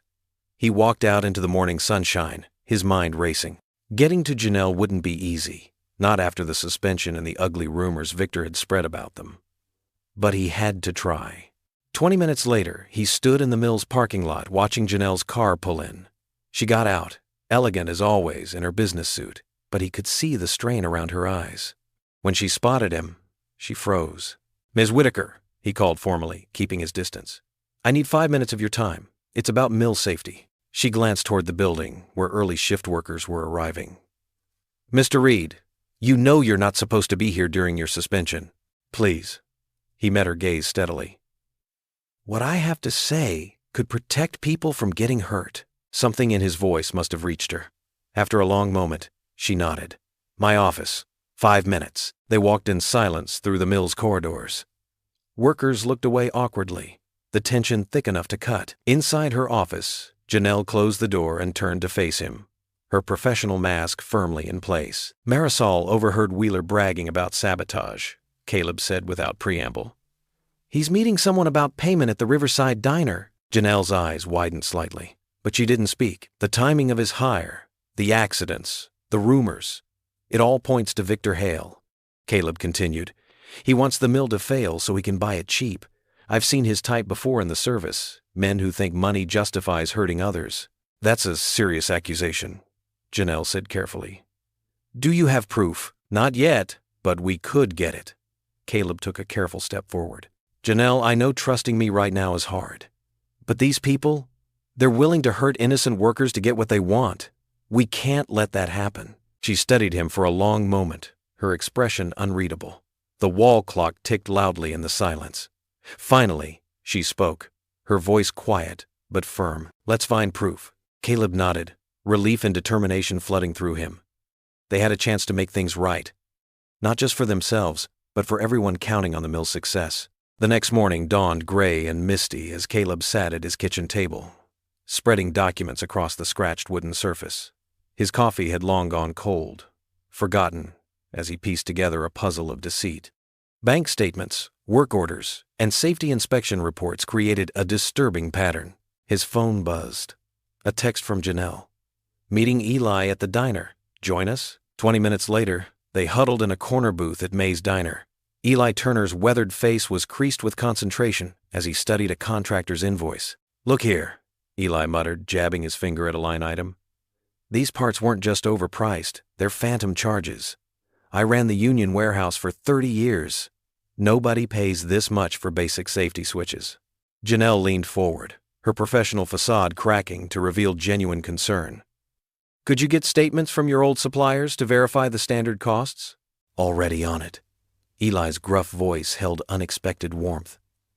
"Called in some favors this morning. Should have the paperwork by noon." Marisol arrived with a manila envelope, sliding into the booth beside Eli. Her usual gentle expression was stern. "The cleaning crew found these in the dumpster behind Victor's office." She pulled out crumpled payment authorizations. Caleb studied the documents, his military training kicking in as he organized the evidence. These signatures don't match the ones on file. Someone's been forging approvals. They worked through lunch, connecting dots between shell companies and suspicious bank transfers. Marisol's church secretary skills proved invaluable as she created detailed spreadsheets on her laptop. By late afternoon, they relocated to Janelle's small home office for privacy. Ava was at a friend's house, giving them space to work. Empty coffee cups littered the desk as they built their case. "Here's the smoking gun," Caleb said, placing 2 documents side by side. The original safety inspection from last month and the altered version submitted to OSHA. Someone digitally modified the dates and findings. Janelle's fingers traced the differences. The question is, how do we prove Victor's behind it? Maybe this helps. Eli pulled out his phone, showing them an email. "My buddy at the supplier warehouse found payments from a company called Horizon Holdings. Did some digging. It's registered to Victor's brother-in-law." That evening, Caleb drove home through Eden Ford's quiet streets, his truck's headlights cutting through the gathering dusk. In his rearview mirror, he noticed a dark sedan following at a distance. It stayed with him through 3 turns. His combat instincts kicked in. Instead of heading home, he drove to the well-lit grocery store parking lot. The sedan cruised past, but Caleb caught a glimpse of the driver, one of Victor's personal security guards. He waited 15 minutes before taking a different route home, hands tight on the steering wheel. This wasn't just about business anymore. Victor was getting desperate. The next morning, they gathered at the church office. Marisol had compiled everything into organized folders, while Eli brought statements from 3 different suppliers confirming the price manipulation. "Victor's been bleeding the mill dry," Janelle said quietly, reading through the evidence. "Setting it up to fail so he could buy it cheap. And he didn't care who got hurt in the process," Caleb added, thinking of the injured worker and Darren's shattered confidence. They worked through another day, building an airtight case. Bank records showed payments to local troublemakers who'd stirred up the protests. Emails revealed Victor's coordination with outside agitators. The altered safety logs painted a clear picture of sabotage. By sunset, they had 4 copies of everything. One for the board, one for legal authorities, one secured off-site, and one as backup. They weren't taking chances. Caleb and Janelle stood in her office as the others left, looking at the damning pile of evidence. The mill's machines hummed in the distance, a sound of hope they couldn't let die. "It's time to bring this into the light," Caleb said softly. Janelle reached for his hand, squeezing it gently. Her eyes met his, showing the trust that had weathered their trials. They stood together, ready to fight for their mill, their town, and their second chances. The old church hall creaked under the weight of what seemed like half of Eden's Ford. Every wooden pew was packed, with people standing along the walls and spilling out into the vestibule. The evening sun filtered through stained glass windows, casting colored shadows across worried faces. Janelle stood at the podium, her hands resting lightly on its worn edges. She wore a simple navy dress, no power suit today. This wasn't about authority, it was about truth. Her father's Bible sat beside her notes, a quiet reminder of strength. Whispers rustled through the crowd like wind through dry leaves. Some faces showed anger, others confusion, and a few, like Marisol in the front row, offered encouraging smiles. Caleb stood quietly to the side, a folder of documents in his hands, while Eli Turner sat near the front, his weathered face unreadable. "Thank you all for coming," Janelle began, her voice steady despite her racing heart. "Before I share what we've discovered, I want to say something from my heart." She paused, looking out at the sea of faces she'd come to know over these past months. "I forgive you," she said simply. The whispers stopped. "I forgive the harsh words, the suspicious looks, the painful assumptions. I understand them. When hope has been broken before, trust comes hard." A few people shifted uncomfortably in their seats. Mrs. Peterson, who'd been particularly vocal against her, looked down at her hands. "But now you deserve to know the truth about what's been happening at our mill." Janelle gestured to Caleb, who stepped forward with quiet authority. 2 weeks ago, Caleb began, his deep voice carrying to the rafters, "we discovered evidence of deliberate sabotage." He opened the folder, laying out enlarged photographs and documents on a table beside the podium. These safety logs were altered. The accident that injured Tom wasn't random. Someone cut that wire deliberately. A gasp rippled through the crowd. Tom's wife, Sarah, sat up straighter, her eyes widening. "We followed the money," Caleb continued, pointing to bank statements. "Shell companies, paid protesters, False safety complaints, all leading back to one source, board member Victor Hale. Eli Turner stood up then, his chair scraping against the floor. Folks know I'm no fan of corporate promises, he said gruffly. Been fighting them 40 years. But what Mr. Reed and Ms. Whitaker are saying is God's honest truth. I've seen the proof myself. The hall erupted in murmurs. Eli's word carried weight. He'd never sided with management before. Victor Hale wanted the mill to fail, Janelle explained, her voice gentle but firm. He planned to buy it cheap after forcing us to close. He didn't care about jobs, families, or this town's future. She held up a final document. This morning, the board voted to remove Mr. Hale. Legal authorities have been notified.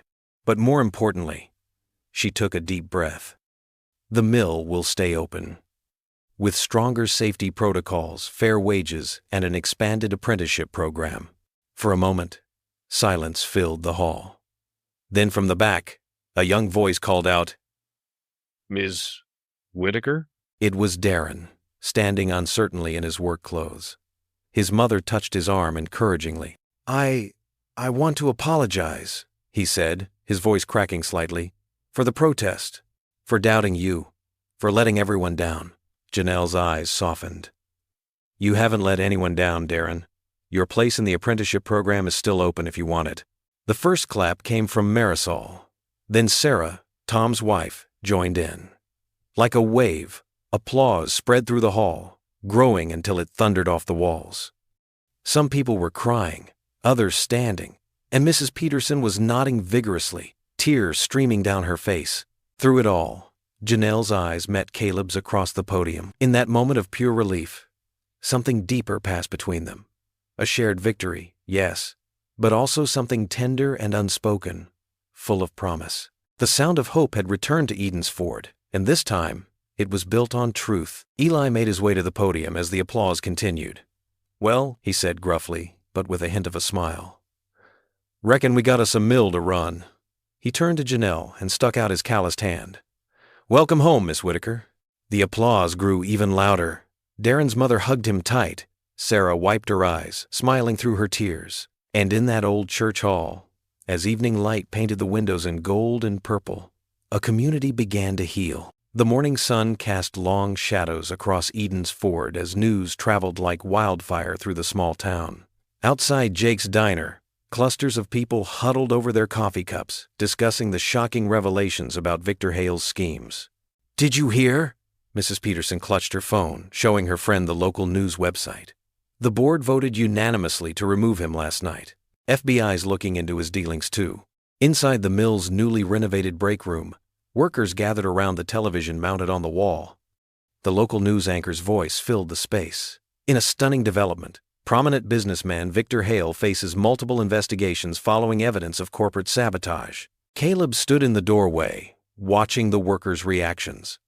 Some shook their heads in disbelief, while others nodded with grim satisfaction. The past few days had been a whirlwind since the church hall meeting where everything came to light. Janelle appeared beside him, her presence warm and steady. The justice system will handle Victor now, she said softly. We need to focus on healing our community. Caleb's jaw tightened. I just worry some folks might still have doubts. Trust is like a broken bone. Takes time to heal completely. They walked together through the mill floor, where machines hummed steadily. Workers nodded respectfully as they passed. Some even smiled, a marked change from the suspicious glares of weeks past. Look around you. Janelle gestured to the activity. These people chose truth over lies. They stood with us when it mattered most. A young worker approached them hesitantly. Miss Whitaker? Mr. Reed? It was Tommy from the maintenance crew. Just wanted to say, well, we're sorry for doubting you both. Some of us said pretty harsh things. Caleb watched Janelle's face soften. Water under the bridge, Tommy. We're moving forward together now. As they rounded the corner toward the offices, they spotted a familiar figure waiting nervously by Caleb's door. Darren Pike stood with his hands in his pockets, shoulders hunched, looking younger than his 19 years. Mr. Reed, he started, then faltered. Caleb, I know I messed up. Both times. First with the protest, then quitting when things got tough. He swallowed hard. But I was hoping, maybe. if there's still a spot in the apprenticeship program. Caleb stayed quiet, studying the boy he'd watched grow up. He remembered Darren as an angry 12-year-old, throwing rocks at windows. He remembered the glimpses of potential when they'd worked on cars together years ago. "Why should we trust you again?" Caleb's voice was firm but not unkind. Darren straightened his shoulders, meeting Caleb's eyes directly. "Because you taught me that a man owns his mistakes. I'm owning mine." And his voice grew stronger. "Because I want to make things right. Show everyone that second chances aren't wasted on me." Janelle watched the exchange silently, her eyes moving between them. "The work will be harder this time," Caleb warned. "No special treatment. You'll start at the bottom again." "Yes, sir. I understand. And you'll need to apologize to the other apprentices. Show them through actions, not just words, that you're serious." Darren nodded vigorously. "I will. I promise." Caleb let the moment stretch, then slowly extended his hand. "Proud of you, son." Darren's eyes widened at the words son. He grasped Caleb's hand firmly, pumping it up and down. "Thank you, sir. Thank you, Miss Whitaker. I won't let you down." Caleb caught Janelle wiping quickly at her eyes as Darren hurried away. "Got something in your eye?" he teased gently. "Must be mill dust," she replied with a watery smile. "You're good with him, you know. With all of them, really." "Just treating them the way my old sergeant treated me. Firm but fair. Everyone deserves a shot at redemption." Workers called out greetings as they continued their walk through the mill. The atmosphere had shifted noticeably, more relaxed, more hopeful. Where there had been tension and suspicion, now there was cautious optimism. Near the loading dock, they passed Eli deep in conversation with some younger workers, explaining the finer points of the textile machines. He paused to tip his hat to them. "Good morning, Miss Whitaker." Reed.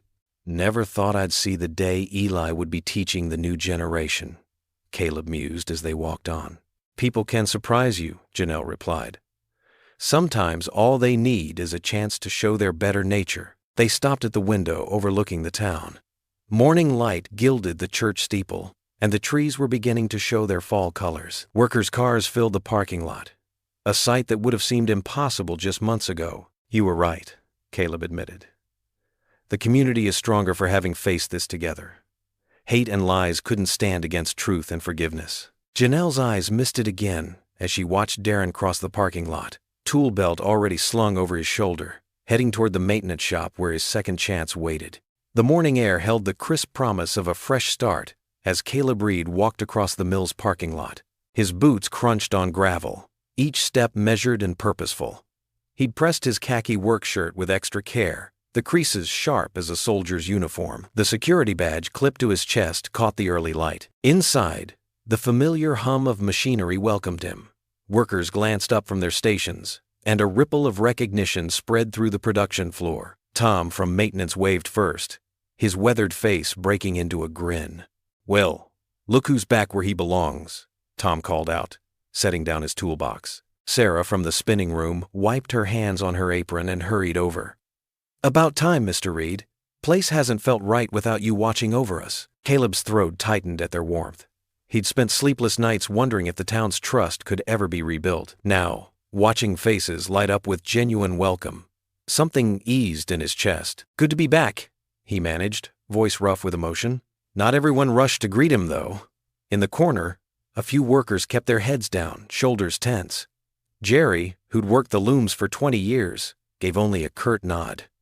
Caleb understood. Trust, once shaken, took time to mend. The click of heels on concrete announced Janelle's arrival. She stood tall in a navy blazer, her presence commanding yet approachable. The morning shift gathered around as she raised her hand for attention. "Good morning, everyone," she began, her voice carrying across the floor. "As you can see, Mr. Reed has returned to us. But before we continue our day, I want to address something important." The machinery hummed in the background as workers drew closer. Caleb stood straight, hands clasped behind his back. Parade rest, an old habit. During the recent troubles, some questioned Mr. Reed's integrity. Those doubts were planted by people who wanted to divide us. Janelle's gaze swept the room. But Caleb Reed never wavered in his commitment to this mill and this community. When he discovered wrongdoing, he chose truth over self-protection. That's the kind of leadership we need. She turned to face Caleb directly. As CEO of Eden's Ford Textile Mill, I'm officially reinstating Caleb Reed as our head of safety and community partnerships. More than that, I'm proud to have him by my side as we rebuild trust in this community. A scattered applause began, growing stronger. Even Jerry joined in, his expression softening. Thank you, Ms. Whitaker, Caleb said simply. I promise to serve this mill and its people with everything I have. The crowd dispersed as shifts changed and work resumed. Throughout the day, Caleb moved through his routine with careful attention. He checked safety protocols, updated logs, and spoke with each worker personally. By late afternoon, the awkwardness had largely dissolved into the familiar rhythm of mill life. As sunset painted the sky in shades of pink and gold, Caleb sat on his front porch, listening to crickets begin their evening song. Ava was inside doing homework, and the neighborhood settled into peaceful quiet. His coffee had grown cold, forgotten as he watched the changing light. The soft crunch of footsteps made him look up. Janelle approached his porch, her professional attire exchanged for jeans and a soft sweater. She'd let her hair down, and the evening breeze played with loose curls. Mind if I join you? She asked. Caleb gestured to the empty rocking chair beside him. Please. She settled into the chair, its gentle creak mixing with cricket song. For a while, they sat in comfortable silence, watching the sky deepen to purple. Thank you, Caleb said finally, for what you said this morning, for believing in me, and men. That. End of sex. Janelle turned to face him, her eyes soft in the gathering dusk. You never gave me reason to doubt. Even when everything looked darkest, something in my heart knew you were trustworthy. It scared me, he admitted quietly. How much I wanted to protect you, protect the mill. Haven't felt that way since. Since your wife? He nodded, throat tight. Janelle's hand found his, warm and steady. I was scared too. After my divorce, I built walls, told myself I had to be strong alone.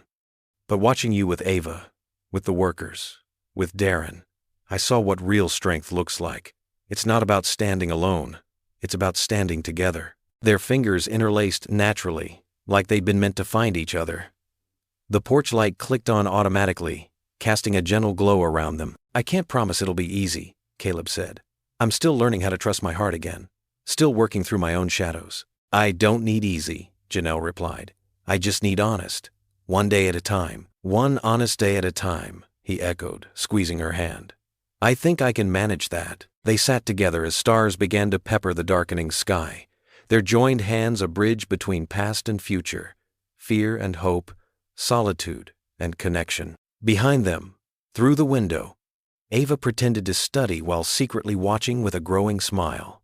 The crickets sang on, a chorus of witnesses to this quiet moment of new beginnings. For the first time in years, both Caleb and Janelle felt the weight of loneliness lifting, replaced by the gentle certainty that whatever came next, they would face it together, one honest day at a time. Sunlight streamed through the mill's newly cleaned windows, catching dust motes that danced above the machinery. 3 weeks had passed since Caleb's reinstatement, and the production floor hummed with renewed energy. At the apprenticeship station, Ava Reed perched on a wooden stool, her ponytail bobbing as she helped a younger girl thread a bobbin. See?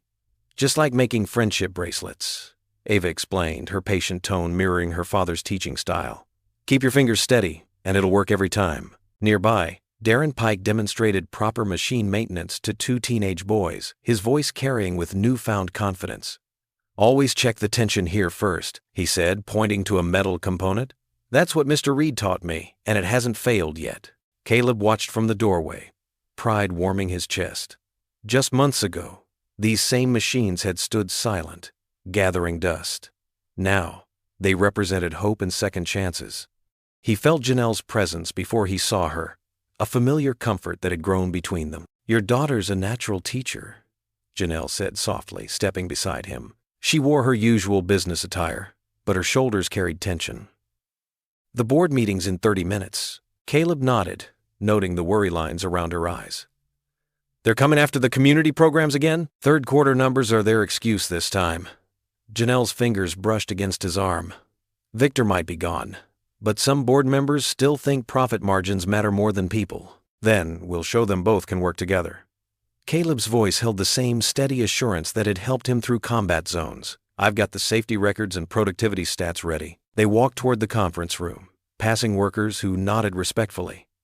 Through the glass walls, they could see board members filing in, their suits sharp and expressions guarded. Before entering, Janelle paused. "Remember when you told me truth takes time but it shines?" she asked. "Still does." Caleb squeezed her hand briefly. "We've got facts and faith on our side." Inside, the air felt thick with skepticism. Board member Margaret Chen tapped her pen impatiently, while Howard Brooks shuffled through financial reports. Caleb and Janelle took their seats side by side, a united front. "The apprenticeship program is costing us $40,000 per quarter," Brooks began without preamble. "That's money we could be using for equipment upgrades." Janelle opened her laptop calmly. "Actually, let me show you something interesting." She projected a graph onto the wall. "Since implementing the program, our maintenance costs have dropped 30%. These kids spot problems early because they're learning the machines from the ground up." "And safety incidents?" Margaret raised an eyebrow. Caleb stepped in. "Down 60%. When people feel invested in their work, they take better care. We're not just training workers, we're building a community that looks out for each other." "Sentiment doesn't pay shareholders," Brooks countered. "No, but this does." Janelle clicked to the next slide. "Overall efficiency is up 12%. Happy workers make better products. Our quality control rejections have hit an all-time low." The presentation continued, fact by fact, number by number. Caleb watched the board members' faces shift from skepticism to consideration.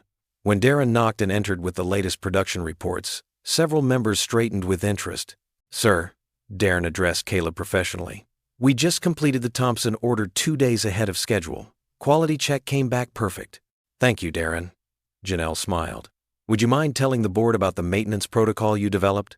For 10 minutes, Darren explained his system with growing confidence. The board members leaned forward, especially when he described how it had prevented a potential breakdown that could have cost thousands in repairs. After Darren left, the mood in the room had shifted. Margaret closed her portfolio slowly. "Perhaps we've been looking at this program too narrowly," she admitted. "We're not just running a mill," Janelle said firmly. "We're rebuilding trust. That's an investment that pays dividends beyond any spreadsheet." Brooks sighed, but nodded. "Continue the program, but we'll review again next quarter."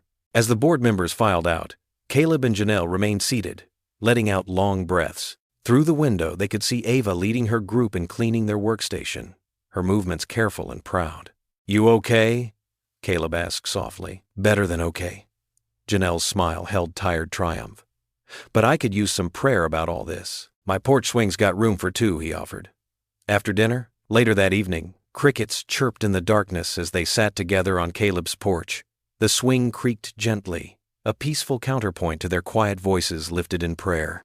Janelle's hand found his as they asked for wisdom, for guidance, for strength, to keep building something good. Inside, Ava watched through the window, smiling at how natural they looked together, their heads bowed in shared faith. The porch light cast a warm glow around them, pushing back the darkness one prayer at a time. The late afternoon sun slanted through the church's stained glass windows, casting patches of amber and blue across the crowded fellowship hall. Paper plates clinked, and the aroma of home-cooked dishes filled the air as Eden's Ford's residents gathered for the celebration potluck.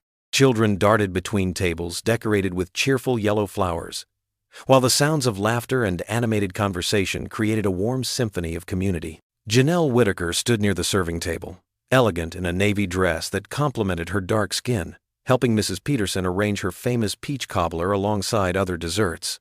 Her smile came easily now, a marked change from her first days in town. "Would you believe it's been 3 months since we reopened?" she asked, accepting a warm casserole from one of the mill workers. "Feels like yesterday and forever ago all at once," Mrs. Peterson replied, adjusting her glasses. Across the room, Caleb Reed was helping set up extra chairs, his sleeves rolled up as he worked. He traded his usual work clothes for a pressed button-down shirt, though he still moved with that familiar military precision. Ava flitted around him, carrying plastic utensils to each table with determined importance.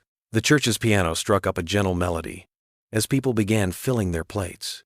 Marisol had outdone herself with trays of enchiladas, while Eli Turner's wife had brought enough fried chicken to feed half the county. The abundance spoke of a town coming back to life. "Miss Whitaker?" A hesitant voice drew Janelle's attention.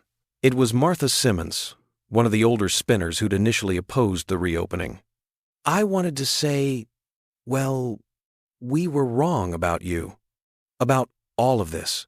Janelle touched the woman's arm gently. "There's no need for that, Martha. Fear is natural when change comes." "But that's just it," Martha continued, wringing her hands slightly. "Some of us, we're still scared. What if something happens again? What if—" "Then we'll face it together." Caleb's steady voice joined the conversation. He'd approached quietly, carrying 2 loaded plates. "Here, ladies. Can't talk about the future on empty stomachs." Janelle accepted the plate with a grateful smile, noting how he'd remembered her preference for the green bean casserole. Other workers drifted over, drawn by the conversation. "Caleb's right," Janelle addressed the small group. "What makes us strong isn't the absence of problems. It's how we handle them together. Look around this room. 3 months ago, would you have believed we'd all be sharing a meal like this?" The workers exchanged glances, several shaking their heads. Tom Davis, a mechanic of 30 years, cleared his throat. "Still, ma'am, running a mill these days, it ain't easy. Competition's fierce." "Which is exactly why we need each other," Janelle replied firmly. "Every person in this room brings something valuable to our work. Your experience, Tom, that's worth more than any new machine. Martha's attention to detail, Sarah's leadership on second shift, even young Darren's fresh perspective in the apprentice program." Caleb stepped closer to her side, his presence solid and reassuring. "I've seen a lot of operations in my time," he added, his voice carrying the weight of experience. "What we have here? It's special, not just because of the work we do, but because of how we do it together." Ava appeared suddenly, squeezing between them with a plate piled high with desserts. "Dad, Mrs. Peterson says they're about to start the singing. Can we sit up front?" The tension broke as people chuckled at her enthusiasm.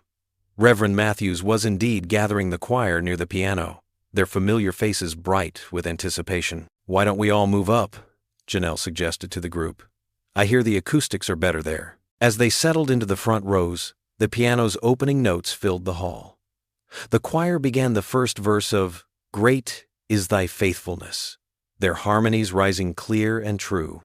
Ava swayed between Caleb and Janelle, her young voice joining the ancient words with unself-conscious joy. Janelle glanced at Caleb, catching his eye. In that moment, their shared look held volumes pride in their community, gratitude for second chances, and the quiet joy of standing together. His smile, warm and genuine, reflected everything in her heart. The music swelled around them, lifting toward the rafters.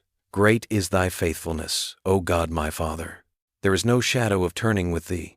Martha Simmons wiped a tear from her cheek, while Tom Davis's weathered hand found his wife's. Even Eli, standing near the back, nodded in rhythm, his usual gruff expression softened by the moment. The late sun caught the dust motes dancing in the air, turning them to gold, as if blessing this gathering of people who had learned to trust again. Ava's voice rose clear above the others during the chorus, her face shining with simple joy as she looked up at her father and Janelle. They stood together, mill workers and management, old guard and new blood, all voices joining in celebration of something larger than themselves. In that moment, fear had no place among them. The future, whatever it might hold, would find them ready to face it as one. The familiar hymn continued, its promises washing over the assembled community like a gentle rain, healing old wounds and nurturing new growth. Each voice added to the tapestry of sound, unique yet harmonious, just as each person there brought their own gifts to their shared work. The autumn morning dawned crisp and clear over Eden's Ford. Early sunlight touched the polished brass letters of the new sign mounted on the renovated brick building adjacent to the mill. Veterans, Families Resource Center. Dozens of folding chairs filled the courtyard, facing a small podium decorated with red, white, and blue bunting. People trickled in steadily, mill workers in their Sunday best, veterans wearing their service caps, families with young children clutching small American flags. Marisol directed volunteers who arranged coffee, urns, and pastries on long tables at the back. The church choir assembled quietly to one side, their royal blue robes bright against the weathered brick wall. Caleb stood slightly apart from the growing crowd, adjusting his tie for the third time. His dress uniform still fit perfectly, but it felt strange after so many years. Ava reached up to straighten his medals, her eyes bright with pride. "Mom would love this, Dad," she whispered. His throat tightened. Sarah had always wanted to help other military families. She dreamed of creating a place where they could find support and understanding. Now here it was, but she wasn't here to see it. Janelle approached them, elegant in a navy dress. She squeezed Caleb's arm gently. "Everything's ready whenever you are." He nodded, unable to speak for a moment. She understood without words, staying close as people began taking their seats. The familiar weight of his prepared speech felt heavy in his pocket. Elder veterans filled the front row, men and women who'd served in conflicts spanning decades.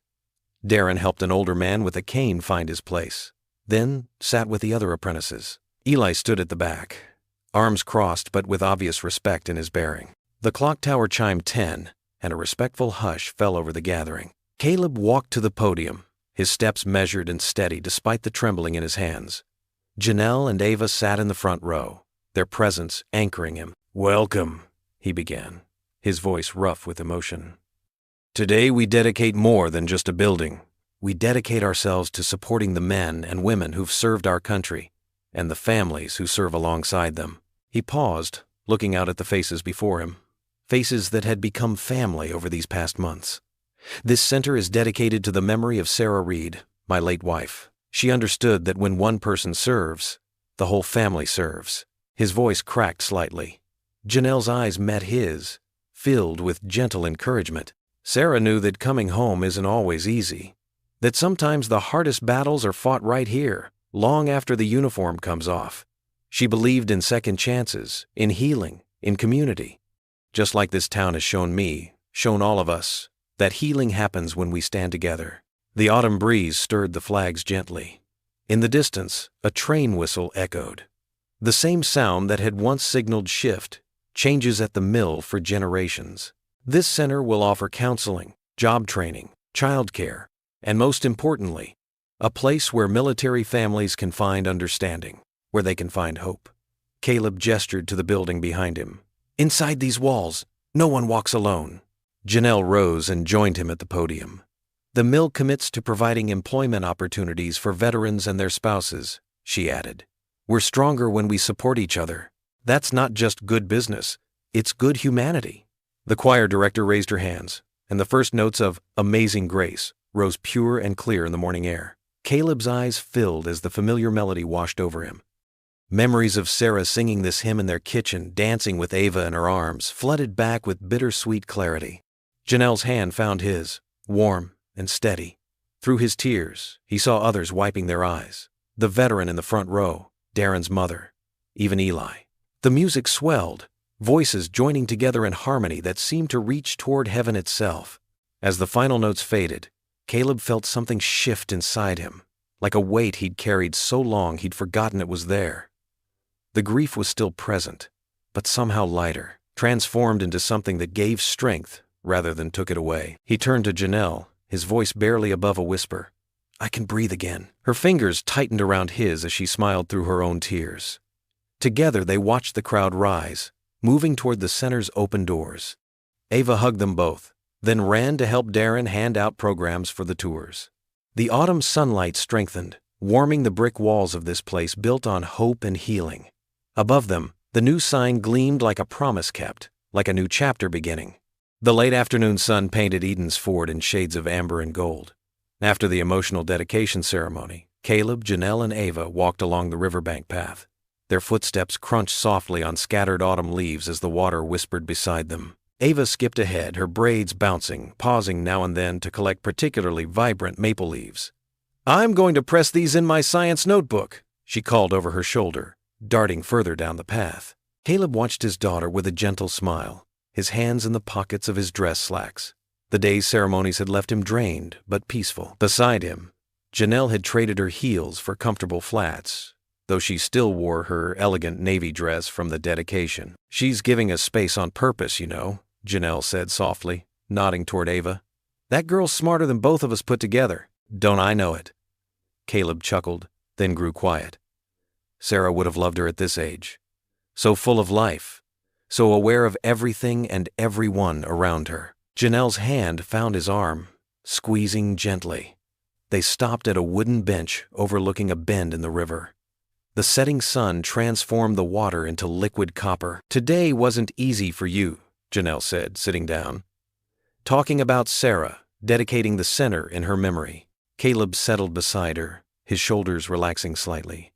"No, it wasn't. But it felt right. Like maybe all this pain finally has a purpose." He turned to look at her. "You gave me that gift, Janelle. You and this whole crazy journey with the mill. You gave me something too," she replied, watching the water flow. "When my marriage ended, I thought I was done with trust, done with letting anyone close enough to matter." She smoothed her dress over her knees. "I threw myself into work, told myself that was enough." "I know that feeling." Caleb's voice grew husky. "After Sarah died, I figured that chapter of my life was closed. Being Ava's dad, that was my whole world. Had to be enough." A cool breeze stirred the trees, sending more leaves spiraling down around them. Further ahead, Ava's laughter carried back as she chased a cluster of leaves dancing in the wind. "But it wasn't enough, was it?" Janelle turned to face him fully. "And that's what scares me, Caleb. Because now I want more. Now I look at you, at how you are with Ava, at how you stood by me through everything with the mill." She took a shaky breath. "And I'm terrified, because I can't imagine losing this. Losing you." Caleb's hand found hers, his calloused fingers warm against her skin. "When Sarah died, I thought God was punishing me somehow. Kept thinking if I'd been home instead of deployed, maybe." He shook his head. "Took me years to understand that sometimes love just hurts because it's real, because it matters. And now?" Janelle's voice was barely above a whisper. "Now I'm scared too," he admitted. "Scared of failing you, of not being enough, scared of loving this much again." He looked down at their joined hands. "But I'm more scared of not telling you the truth." The sun touched the horizon, setting the sky ablaze with deep rose and gold. Ava's distant figure was silhouetted against the light as she wandered further ahead, giving them their moment. Caleb turned on the bench to face Janelle fully. His free hand came up to touch her cheek, and she leaned into his palm, her eyes glistening. "I love you, Janelle." His voice was steady now, certain. "Not just because you're strong, or brilliant, or because you saved this town. I love you because you pray with my daughter and sing off-key in your office when you think no one's listening. Because you forgave this town when they didn't deserve it. Because you make me want to be better, braver, more than I am." Tears spilled onto Janelle's cheeks, but she was smiling. "And I need you, Caleb Reed. Not just because you're protective, or capable, or because you kept me safe. I need you because you hum hymns when you're nervous and teach teenagers about second chances. Because you see me, really see me, and you're not afraid of my strength or my fears." She pressed her hand over his where it rested on her cheek. "Because you make me feel like coming home." The last rays of sunlight gilded their faces as Caleb leaned forward. Their lips met in a kiss that felt like a prayer, gentle, reverent, full of promise. When they parted, Caleb rested his forehead against hers. Down the path, Ava's voice carried back to them on the evening breeze. "Does this mean you're finally going to ask Janelle to be my new mom?" They broke apart laughing, the sound echoing across the river as the sun slipped below the horizon, painting the sky in deepening shades of rose and purple. "Your daughter has excellent timing," Janelle said, wiping happy tears from her cheeks.